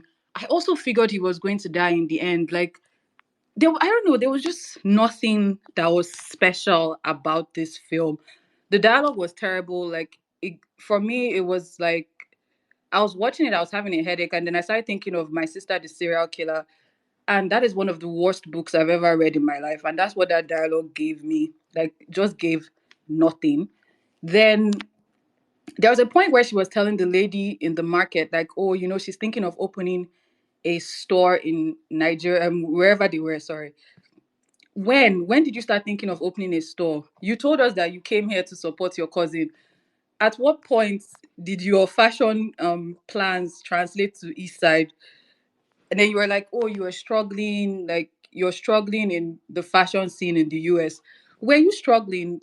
Nothing like showed that. It's like they were just thinking of what are all the things that we can say are happening, and then they were just trying to like put them together, but there was no cohesive line through it. It was just a whole jumble of different things. So I remember like immediately I finished the film, I hissed, and like I was just like, okay. I just hissed and I just like put it away. I was like, this is just total. I don't even know. But yeah, a lot of other things people have said already. So I'll just stop there. All right. Thanks, Nolly Critic. Good points, good thoughts. Mrs. C? Okay. So I said I liked the runtime, and for an hour 20 minutes, this film still managed to drag. We're bad at narration. We've been saying this. We've said this so many times that we're bad at narration, and then we open Water Garri with, of all people, Tiwa Savage narrating. Now I love Tiwa. I think she's beautiful. I really enjoy her music, but she's not an actor, right? And even the people who are actors who have been acting in Nollywood really suck at narration. And they have her narrating at the beginning, in the middle, at the end. Narration, narration, narration. When she's clearly not good at it. So that was a problem. Overall, the acting in this I thought was bad. We laughed out loud at quite a few bits of dialogue. When her mom was trying to explain, her grandma was giving her this Garri metaphor. I was like, what is going on? Look, this film is called Water Garri because Tiwa Savage has an album called Water Garri. There's just nothing else in this film that makes Water Garri make any sense. Water is to Garri as love is to pain. It's giving so much Nigerian abroad. It's Nigerian abroad. It's because I have this thing with books as well. When I feel like a Nigerian or an African is writing for a foreign audience, that's when they bring in all these random weird mixes. And that's when you try to make Water Garri sound deep. It's not deep. It's delicious. If you add some sugar and some roast fish, it's great. But it's not deep. It's not deep. There's nothing to it. There's no poetry to Water Garri. It's Water Garri. So, yeah, the IJGB-ness of the film or the Nigerian abroadness of the film really stood out, and it was not great. Then we move on to the story. The story, the characters, just who are these people? Right? Who are these people? Who is Aisha? My brother died. Okay. I'm a fashion designer in the US. Okay. We see her getting ready for a show. And she comes back to comfort her cousin with the dead brother. But again, we only have, and I'm not saying let's dwell on this grief, but I think part of this whole thing is supposed to be about grief and moving on. And we have one conversation where she asks her how she's coping with the death of her brother. And she tells her there are good days and bad days. And hey, I've taken up smoking. And then proceeds to spend the rest of the time with a man, with a street guy. And because I guess that's what works for her, right? 10 years in America, and this is what's turning her on. Good. Cool. I was stressed. I was stressed. Why are we in this ambiguous location of East Side? We have so much commitment issues in Nollywood. I think we have a lot of commitment issues. We don't commit to things because we're scared of, or we're trying not to be confined by what we've committed ourselves to. So they've cast a Ghanaian, they've cast Tiwa Savage, they've cast a few people. Now they don't want to commit themselves to a country, right? They don't want to commit themselves to a location because somebody is going to speak Yoruba and somebody is going to say Charlie. So we can't put ourselves in a country we've given us East Side. We say East Side is not what it used to be. East Side is not what it used to be. Like she left this fluffy suburban neighborhood and went to America to chase her dreams. But they open this narration with shooting a thief, right? Someone gets shot on the road. She's like, they shot the thief that killed my brother. But that wasn't enough, so I had to leave. East Side has never been safe. What do you mean? And why does everyone keep telling her this is not the East Side you left? There was just nothing to it. Her romance with this guy also didn't get it because they didn't sell it. I don't see what was romantic about him except him being attractive. I don't see what's sparking this romance and what's making it go, right? And Vanessa mentioned the earrings. Oh my God. That's a nitpick. But yeah, and they might say maybe it's because he's a street guy, thug, that he gave her earrings in an envelope, in no box or case. But he was wearing a lot of chains and shit, and I think he has experience buying jewelry, is all I'm getting from how he normally dresses. So that romantic gesture was Anywho, this film felt very empty. It felt very empty. We kill him just because, right? He confronts this guy on the road just because. Absolutely no reason to confront this guy. They're going home, and it has this big confrontation just because. So we can set up two things, right? So we can set up their first big fight, and so someone can come around to kill him. But there's no reason for this confrontation. Cool, we have that happen. We reveal that he's the one who killed her brother. What's the payoff? What is the payoff? I didn't go this whole movie I wonder who killed her brother, right? Because they told me a thief killed him and they killed him. I didn't care, right? She never finds out he killed her brother. It doesn't cause any conflict in their relationship. We don't see it give him any internal conflict on, should I be pursuing this woman based on, this history. It plays absolutely no role. It does nothing in this whole thing. So what was the point, right? It felt so empty. And there's this thing of, I was running. I thought I had to leave to pursue my dreams. Girl, you did have to leave.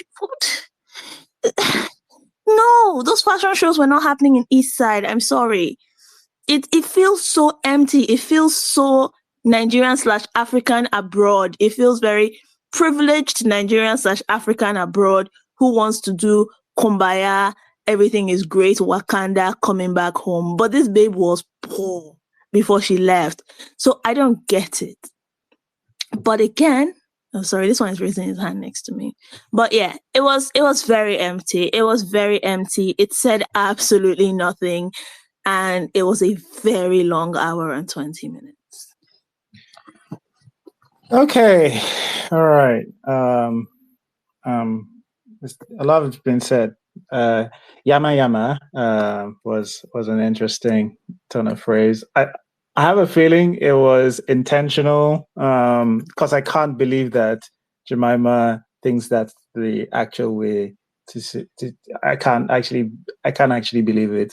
I would imagine, we have to do a Wakanda pigeon. That's what I'm accepting. I'm not going to believe anything else. That would just be too damaging to my psyche. Editing, I thought, was quite jarring sometimes. And you know what?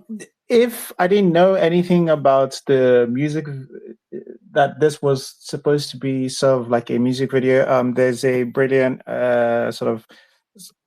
review Tambe does on this. Worth checking out. I'll put up the tweet when I have time. But going through, and he also discovered that it was supposed to be a music video. I could tell watching this without knowing. But the problem with a lot of that is that it almost forgets to put the music in the music video that it wants to showcase, which I didn't understand why you would do that. Because you've deprived us from like a cohesive plot, right? Like, so we're not going to get, because we're doing this music video, we're not going to get a nice cohesive plot. Okay, can you give us the music? There was a particular scene. It was after their sex scene or their love scene that they didn't even commit to. They start and they kind of just abandon, and you're like, you get the rest. You know how that works. Okay, yeah. After a round, they play. I think he's on the road, and they play a song that was like, you should have just played that song during the sex. What are you doing? Why are you so afraid to showcase the songs for this I want to call it a film that clearly wanted to showcase the songs? That's what I don't get about most of this. It's weird. The world didn't feel real. It just felt like things happened without a lot of thought into why certain characters would behave in the way they behaved. I was thinking about the police brutality scene that was about to occur. He was about to do the rapes, and the gang turns up, and I think he says to her, like, leave here. And I've been trying to understand the concept of how it doesn't feel like somebody thought into what that policeman usually thinks of a gang like this.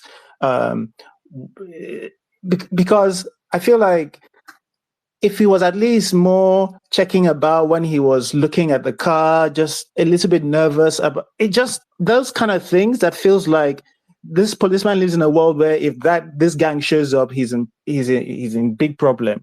But like it didn't feel like that. And there were so many parts of this, even when the guy who doesn't belong to the when they apprehend this guy, our Egbon gang member, I can't remember his name, apprehends the other guy on the road with the gun, and he's like, "Do you know who I am?" It's like it feels like I I don't know why. Number one, if he has this big a deal, why he doesn't know who you are, and there's no like this. Why should he?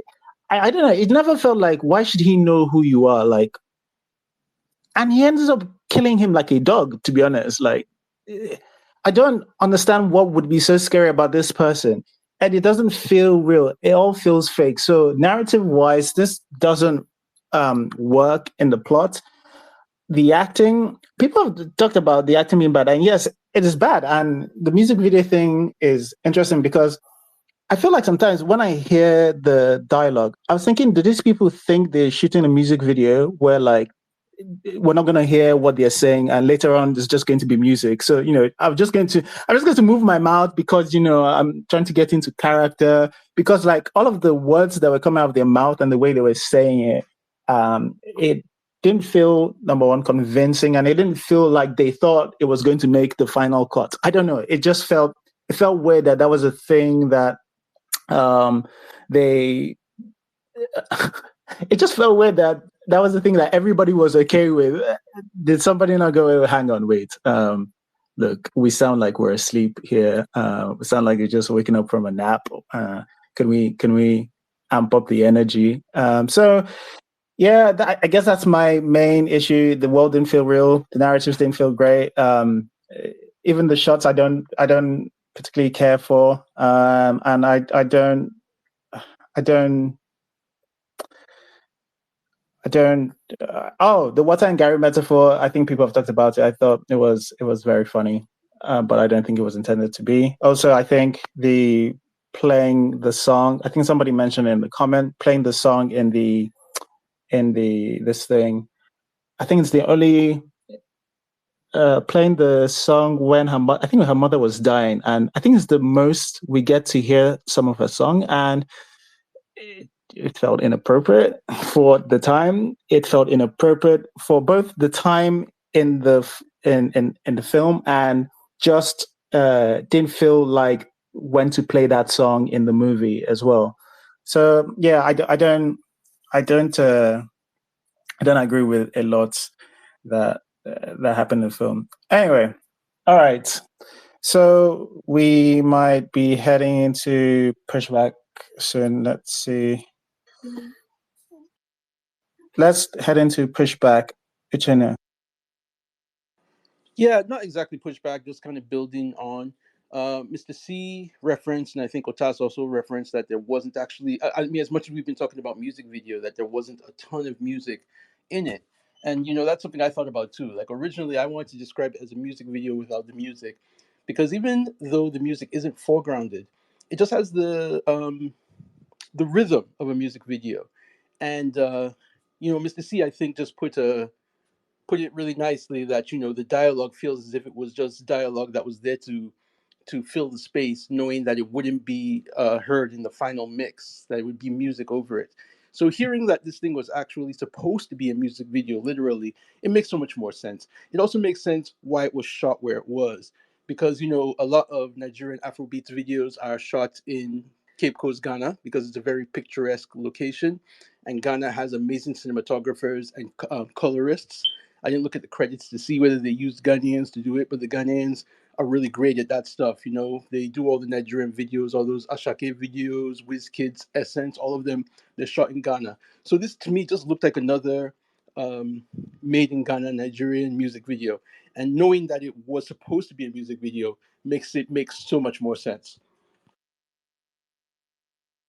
All right. Thanks, Uchenna. Wayne, did you? No, I raised up my hand last, so let's Oinko then Elizabeth then Nolly critic then me. Okay, sorry. Oyinkon, do you want to? Wayne, thank you. He wants to avoid me. Always wants to avoid me. Uh, I just want. I do have a pushback. It's about the water and Garri thing. And I also want to thank Mrs. C, because then I realized that I wasn't stupid. But I was really trying to find the poetry of Water and Garri. And this is something, Water and Garri does have a use within Nigerian sometimes. At first I was comparing it because I didn't realize that Tiwa had a music album called Water and Garri. She likes to use, this is not the first time that she likes to use like things in Nigeria and use it poetically wrong. And I'm just like, what's going on? But whatever, it's music, it's pop music. But like, you know how like in ramen, for like ramen is considered like a poor food, but like also a typical food. And like whenever you watch Asian things, or even here in America too, like you live on ramen, it's supposed to say indicate to somebody that you're poor. It's the same thing with Garri, right? We all know like Garri is the cheap food that you can probably afford. You can't even, you get the Garri, you get the water, that's it. You can't even afford sugar. It's a common food that everybody eats, whether you're poor or rich.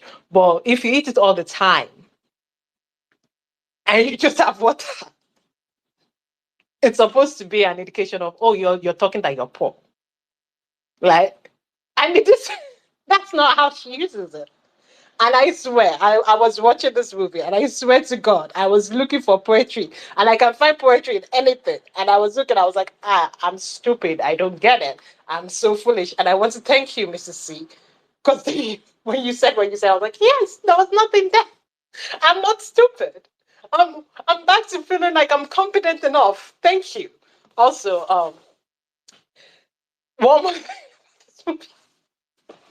That inside thing is getting to me because it does look like it's so made for not a Nigerian, or well, it's made for a Nigerian audience, but like what Mrs. C said, but the people that just came back, sure they think about Nigerian audience, but they are really thinking about foreign audiences more than they think they're thinking Nigerian audience, but they're really thinking foreign audiences. Because it's so obvious.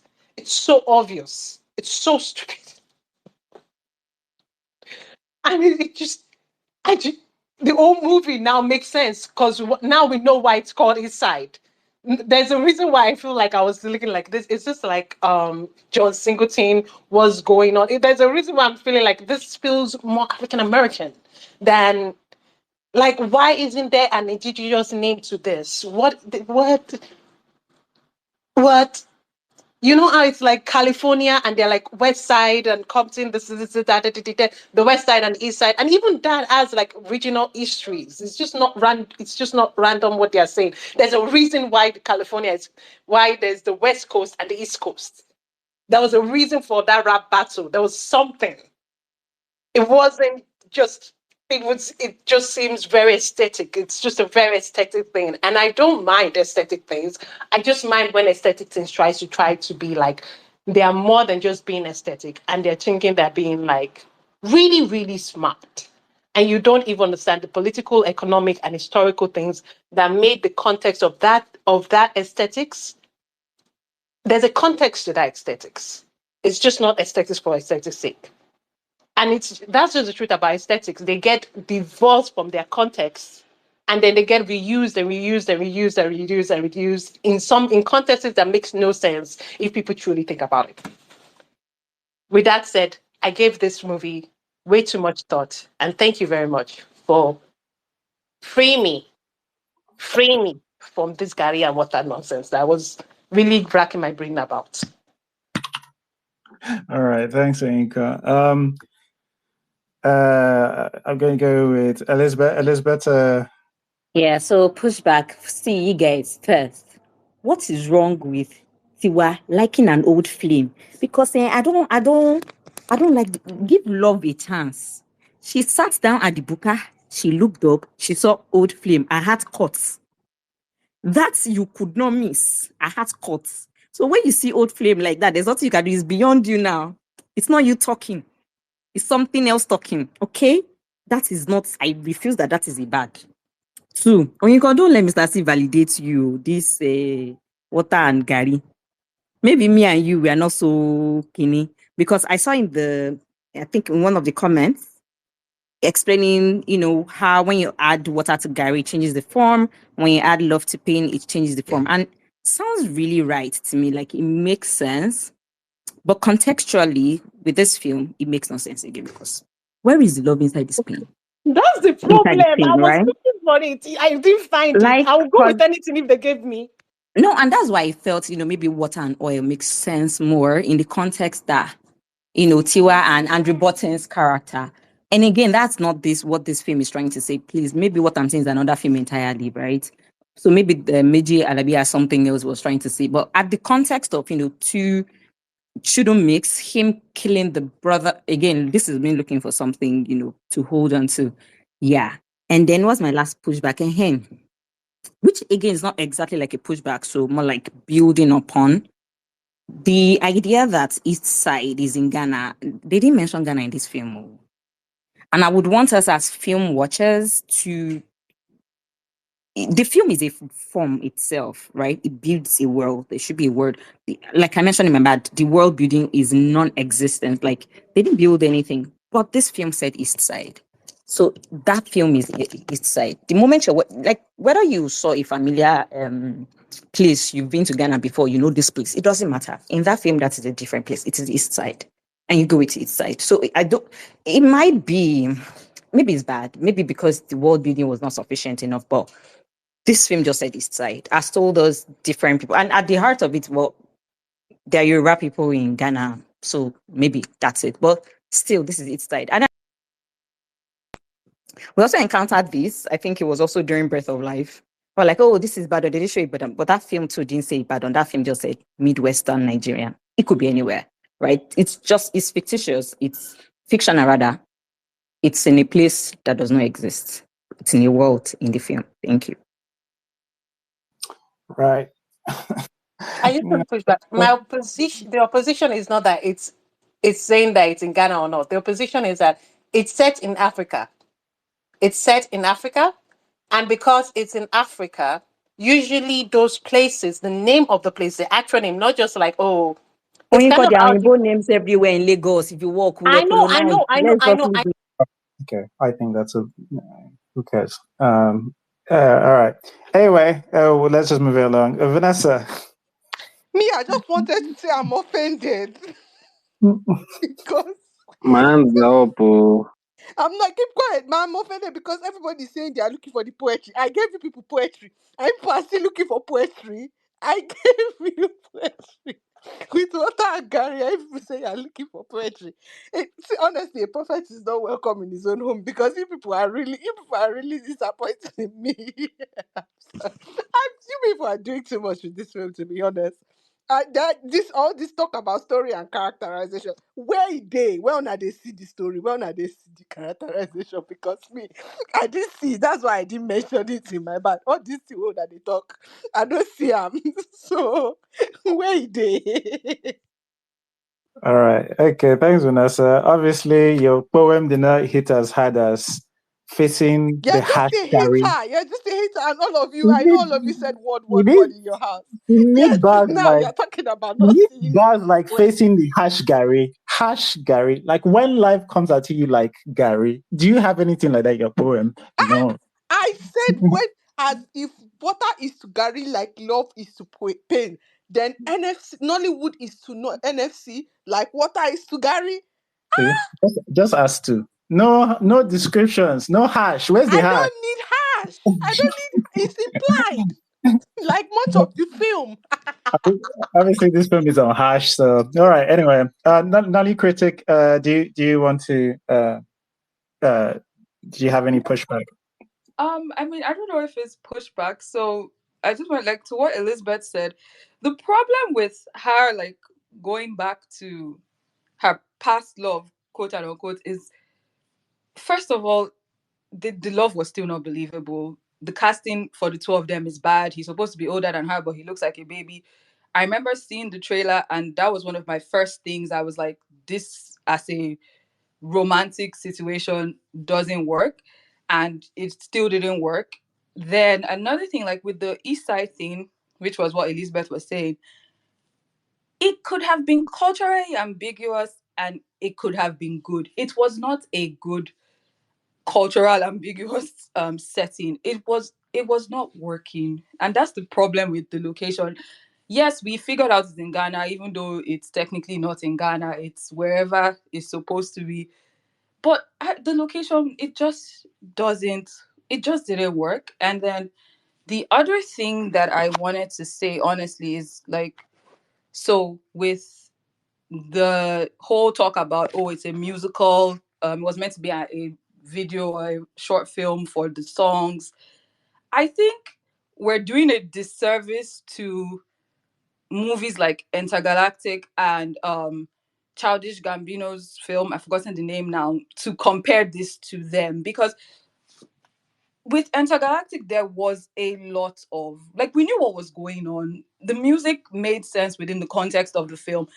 Even the Childish Gambino film, I remember, like, I felt like it was a fever dream, but it didn't feel as disjointed as this. So I feel like it's a disservice to those movies to even try and compare this to them.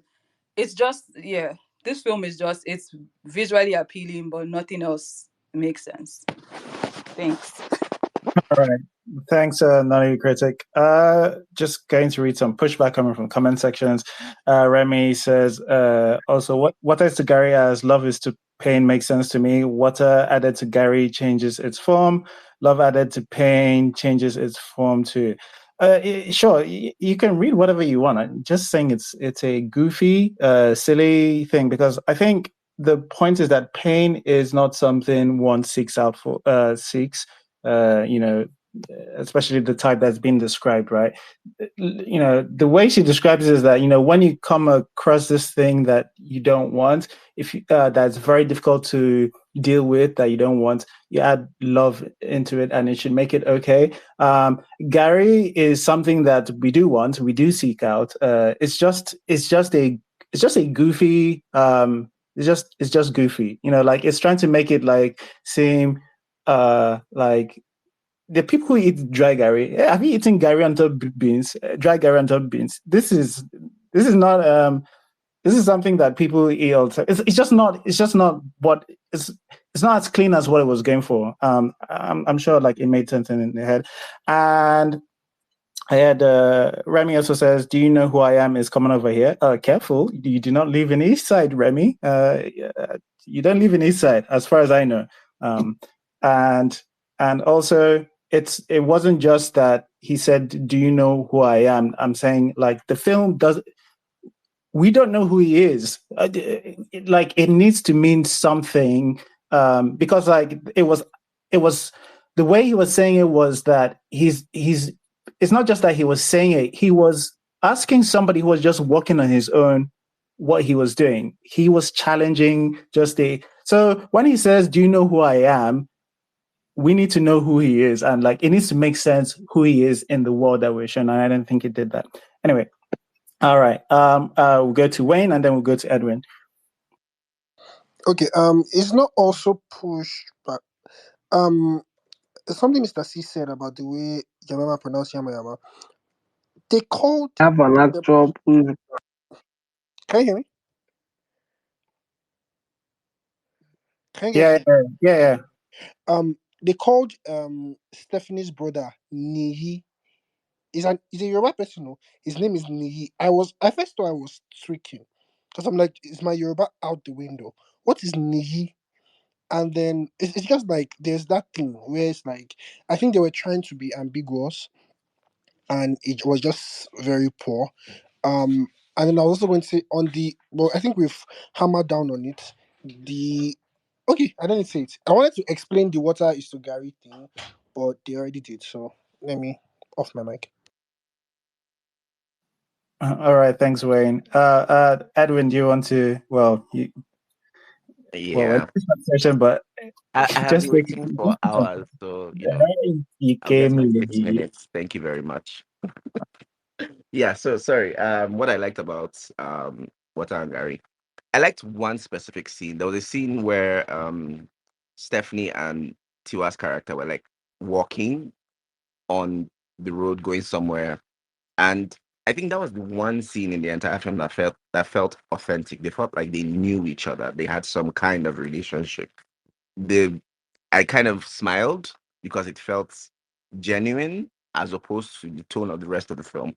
That was the one thing I liked, apart from the cinematography and all the other things that people have said. To the things I did not like. So I'm not going to rehash what a lot of people have said. I'm just going to focus on three things.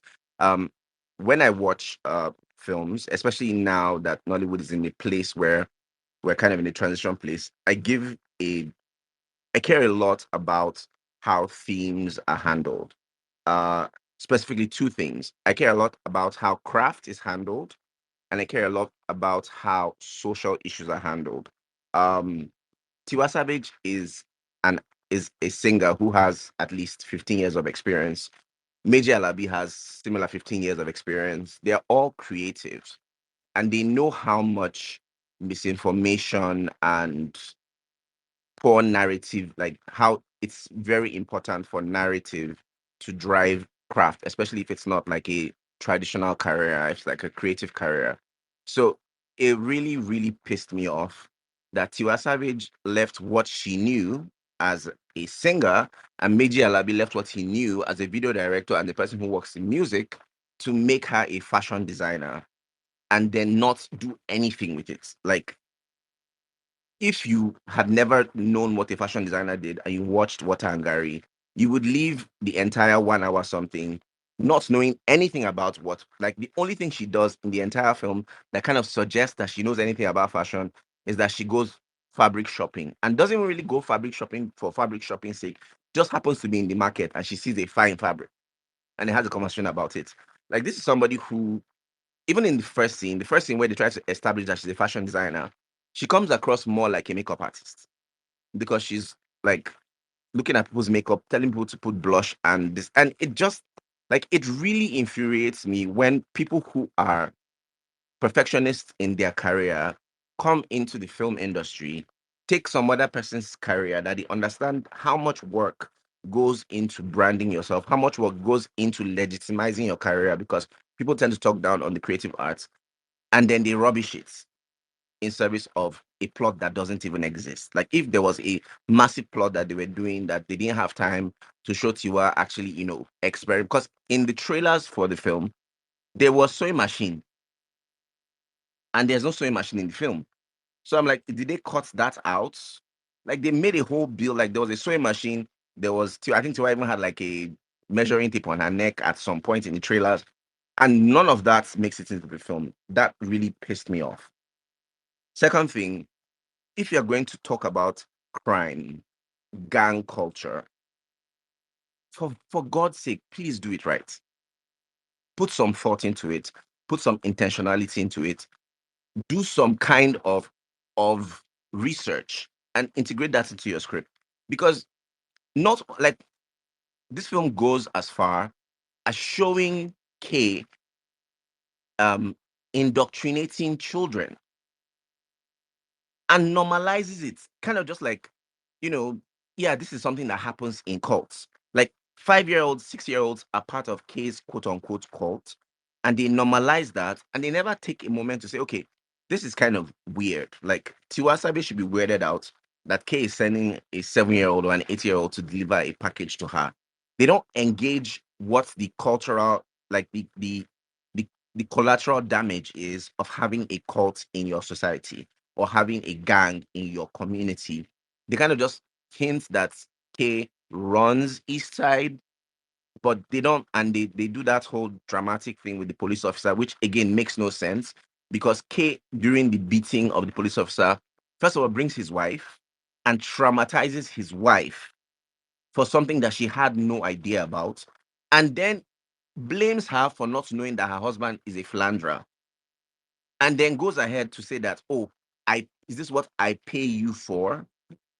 All of that are clearly there was at some point in their writing this thing in the plot, they sprinkled all of those things in without really considering how important it is that if you're going to put all of these elements in, then you have to contextualize it. So there's just gratuitous violence for no reason.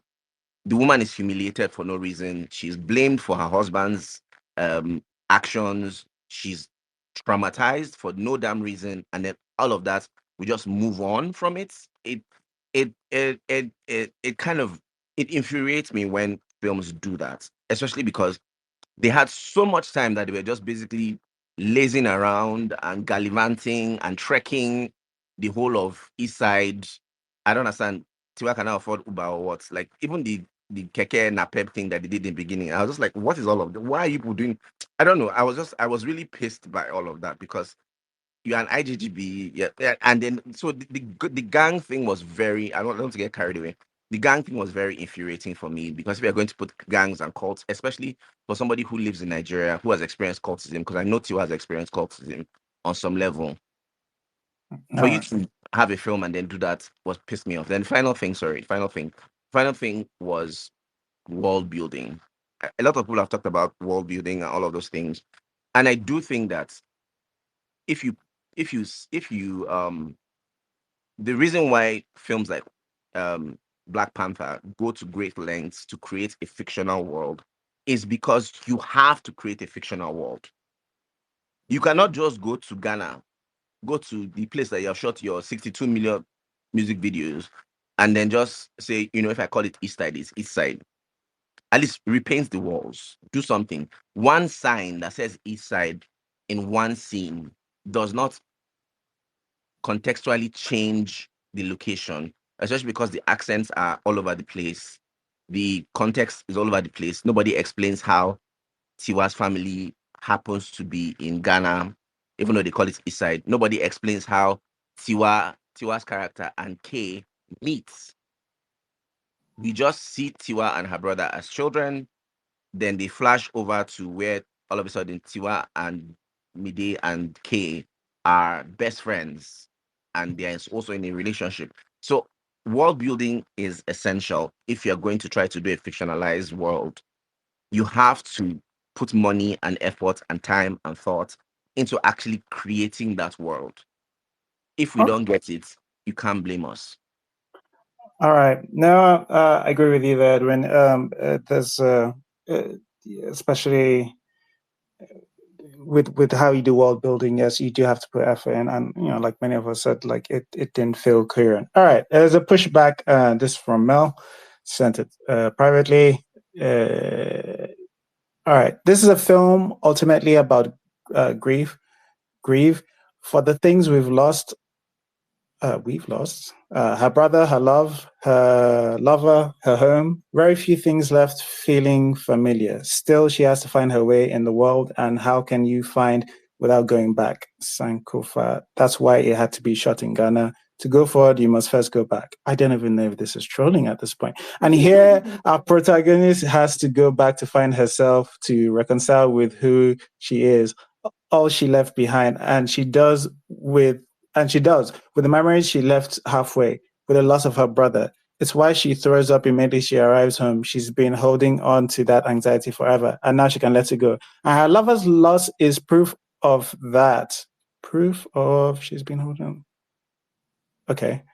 She's now learned to let it come to. She's now learned to let it come to terms with it. So she doesn't run away this time. She stays and deals. Water is to Garri because grief is love with no place to go, and life is all grief. But now we know that it is love that's written to journey to grief and loss.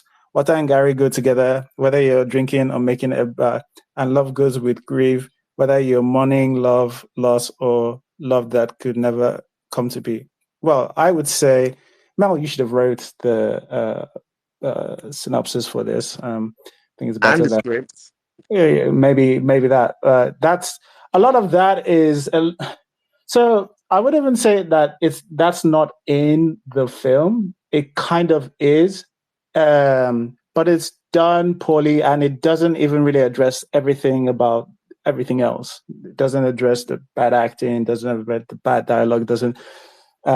address really the poor world building. It doesn't have address. You're talking about the theme that it was going for, and maybe if it if it landed for anybody, the theme it was going for, it landed for them. And that's who am I to take that away? But yeah, I just thought,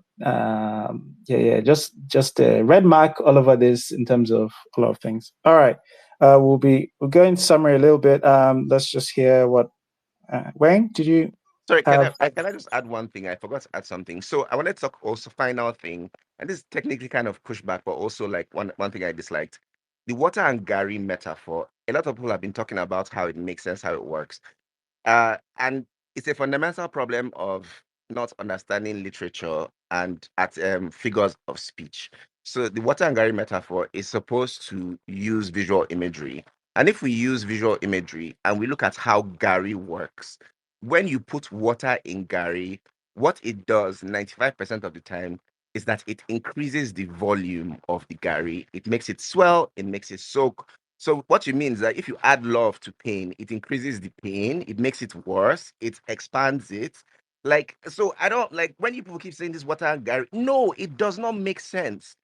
Like, it's a fundamental problem Nigerians have. We don't understand figures of speech. We don't look at how, like, if you're going to use a metaphor basically is you using one thing to tangentially explain another thing. the the mechanics and the physics of Gary does not go out of the window because you're trying to make a metaphor. When you add water to Gary, it doesn't change the structure of Gary. It just expands it. It expands it into a different, like it makes it either swell or it makes it congeal. But Gary is still Gary. It does not change. Which is why when you finish making your eba, if you dry the eba out, it goes back to being Gary.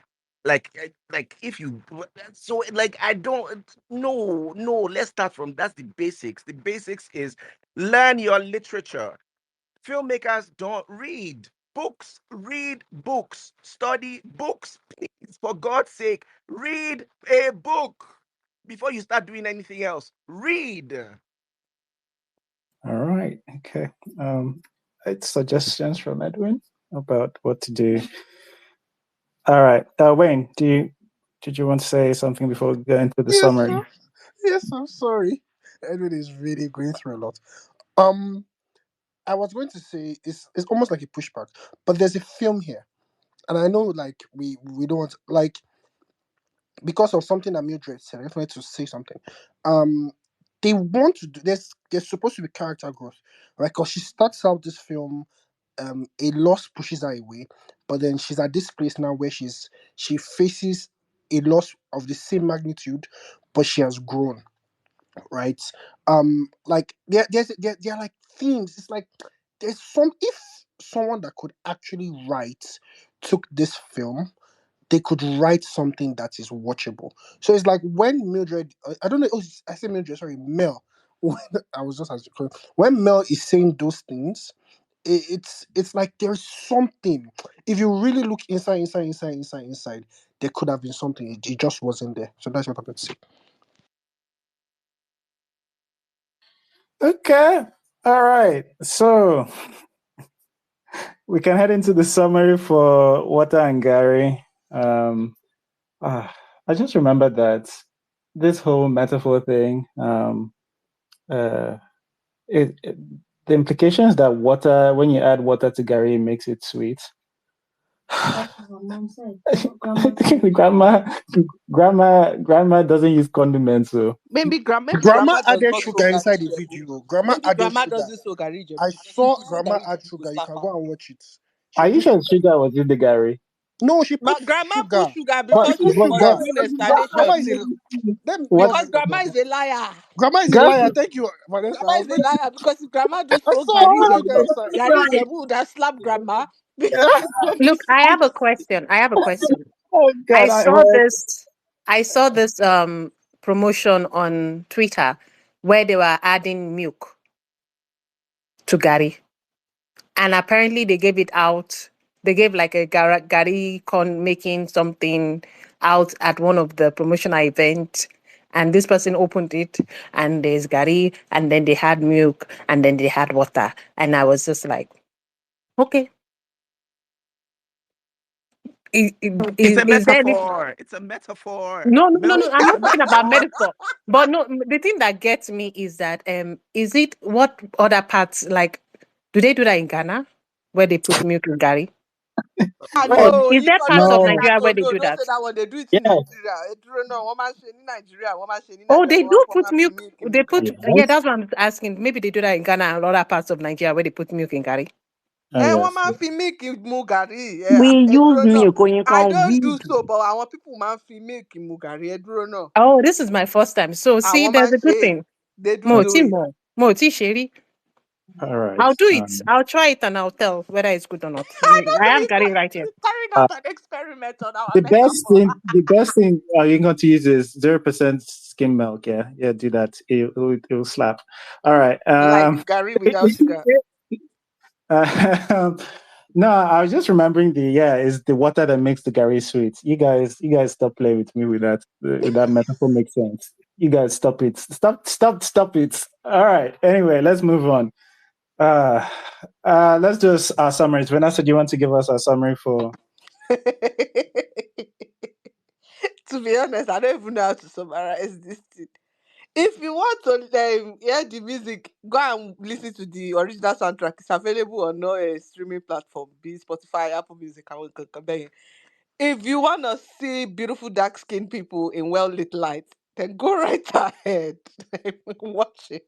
But if you are looking for story, if you are looking for plot, if you are looking for character development, if you are looking for direction, if you are looking for things that actually make a film, then yeah, this is not the one for you.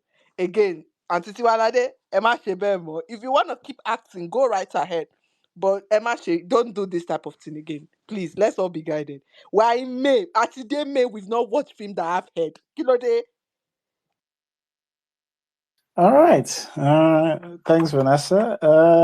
Uchenna, do you want to give us your summary? Yeah, I find it kind of interesting that this week I seem to be more generous to the movie, where most people are a lot harder on it, which is a reversal of the usual status. I think I liked it. I might watch it again. Um, to to uh, to borrow some of the phrasing from Martin Scorsese, I liked it, but not as cinema. I liked it as something else. I don't know what it is. I don't know what the something else is. It's a music video without music. It's a feature film without a story and characters. But somehow I liked it. It's just a vibes picture, and I like the vibes. You know what I mean? Like all this exploration of the themes and stuff like that. I think is a bit superfluous. I don't know if this is what the filmmakers intended, but the product to me is just a vibes movie. It's fine. I watched it. I didn't feel I lost anything by watching it, but I didn't feel I gained anything either. So it's empty calories, but it's pleasant, I guess. All right. Thanks, Uchenna. Chineke, do you want to give us your summary? Yeah, I've had my hand up for the longest time for a pushback. I don't know what happened with that. I just want to let me just get over the pushback quickly. I think someone said something about her not specifying the reason she came back. So I think at some point she clarified it that she came back because the pressure was too much. The pressure in the abroad was too much, so she had to like come back to. So this also segues into another pushback of her coming back and then looking for of all the people she could fall in love with. I mean, it's like it's young love. It does that to you. So, and it's less pressure, right? It's just home, something you're familiar with. So, and there's this. It's an idea that she came back to. So, let me just get that out of the way. So, my summary for the film. So, at first, when I was watching it, I was really pissed. But then the ending sort of tied it up for me, and I understood what it was, and I understood what they were trying to do.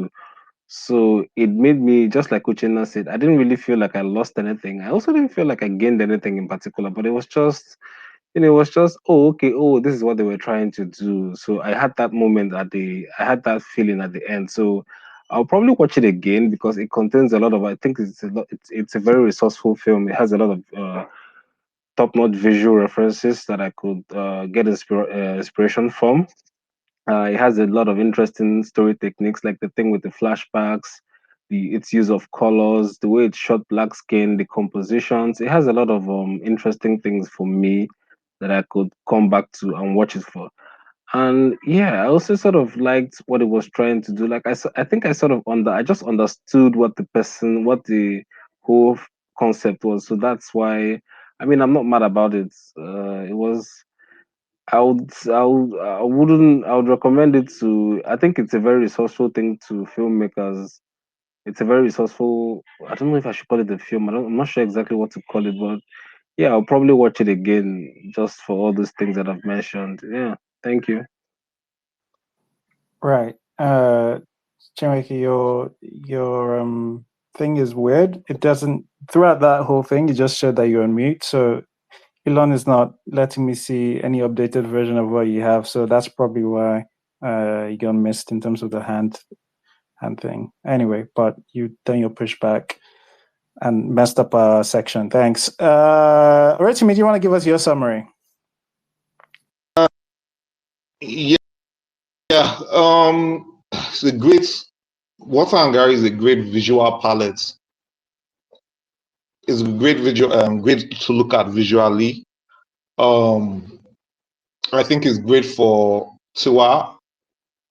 I don't think it's the last time I saw something like universally from everywhere I've seen reviews about it, where universally across different audiences on different people that do reviews, just general audiences like not really appreciating or enjoying something like this. Maybe not since Chief Daddy, but that's the thing. I'm not comparing to Chief Daddy, but it's just like I wonder like how long can we go as in like a film, as a Nollywood or African or Nigerian audience without people making films that appeal to the audiences that I don't know. That's the thing. I don't even know if this intention was this thing was done for any audiences. I'll be fine with telling me that this thing was not done for any audience in mind. It was a promo material for the album, and I'm fine with that. That's why I'm like I agree with guys that doesn't hurt. It's just that like I think that because of the attention, the popularity of Tiwa brought a lot of people's attention to this, and I think I'm like it bothers me like almost like we're squandering this attention.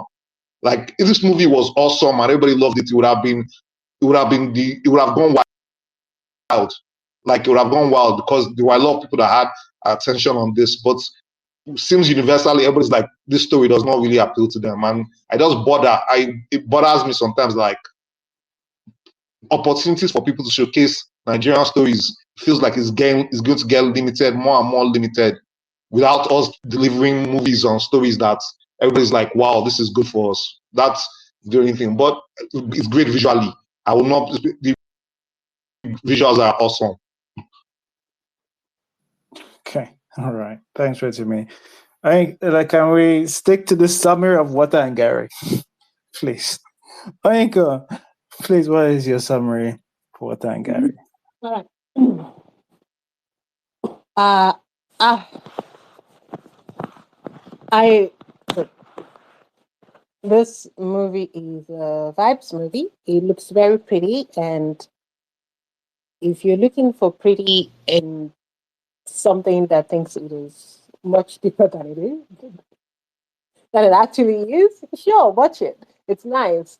Don't be like me. That's my own problem. This is my own problem of getting stuck on finding what the poetic meaning of thing is. But most people don't watch it like that. So cool. All right. Uh my thing, beautiful movie. Let's start. On a Sunday night or any night that you're off and you want to forget about the world, movie's job is just to entertain you or chill you.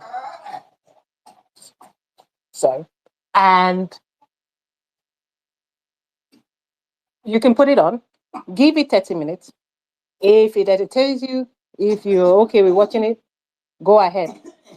I'm so sorry, that's my grandmother.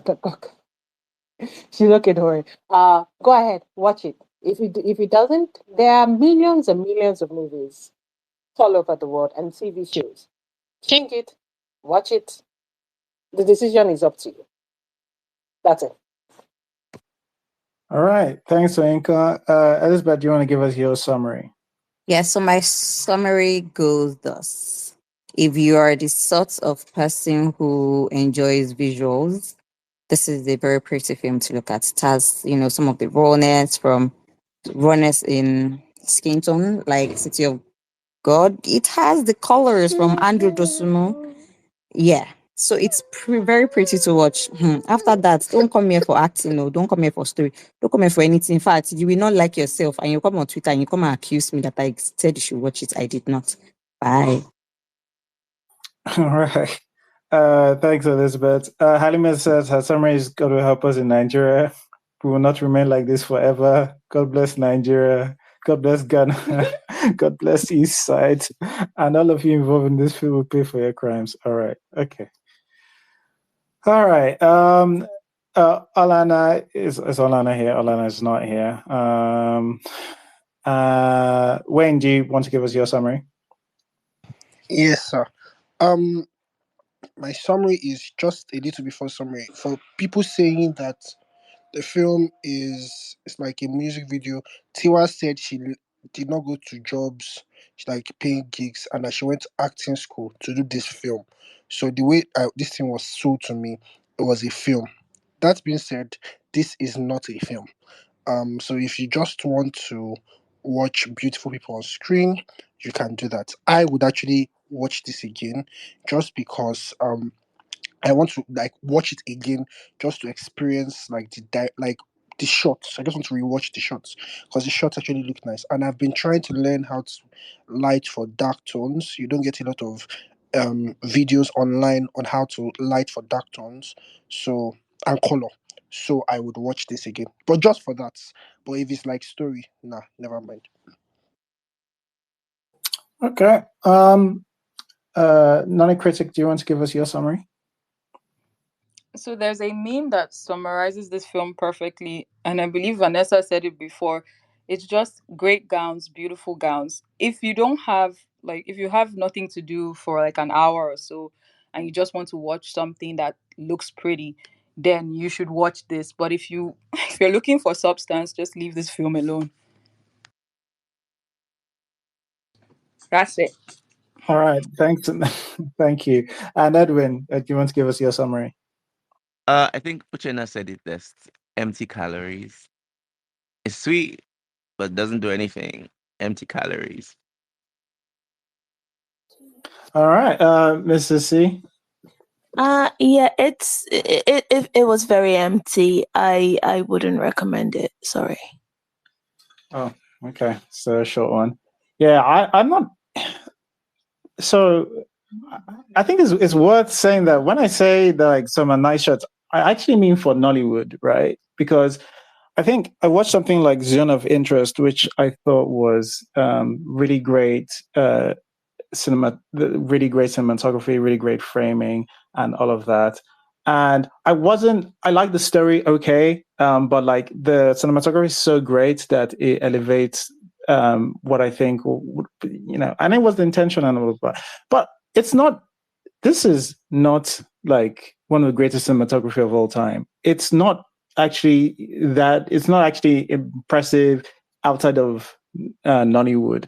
So even within Nollywood, it's just because the grading is it's actually quite well done. But I wouldn't say this is something worth revisiting, other than maybe for a few. If you want to look at some shots, or if you want to get some ideas of, hey, how can we make a shot interesting? Or how can we maybe look for the people who did certain shots? This exists as maybe a short book for future cinematographers.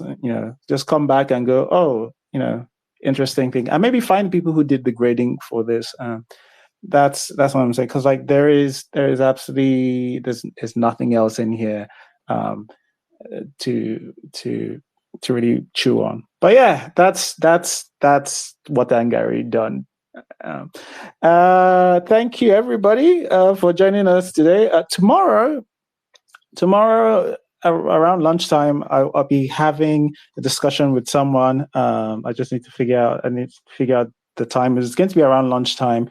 We're going to be wrapping up. We're going to be talking about like Nigerian awards in general. So if you do want to join us, join us for that. If you are available around that time, it will be around maybe 1 o'clock, 1 p.m. Watt. We'll see, or also. But I'll let you guys know what time it is if you want to join us for that. But if not, thank you for joining us on this episode of Nollywood Film Club, where we discussed Water Garri. Hopefully we see you next week Sunday when we discuss something else. Jeez. Jesus Christ, this film. All right. Anyway, thanks a lot, guys. See you next week. Bye-bye. Thanks for listening to the episode. If you enjoyed listening and would like to join live, just follow us on Twitter at IrokoCritic and join us every Sunday, 6 p.m. West African time on our spaces.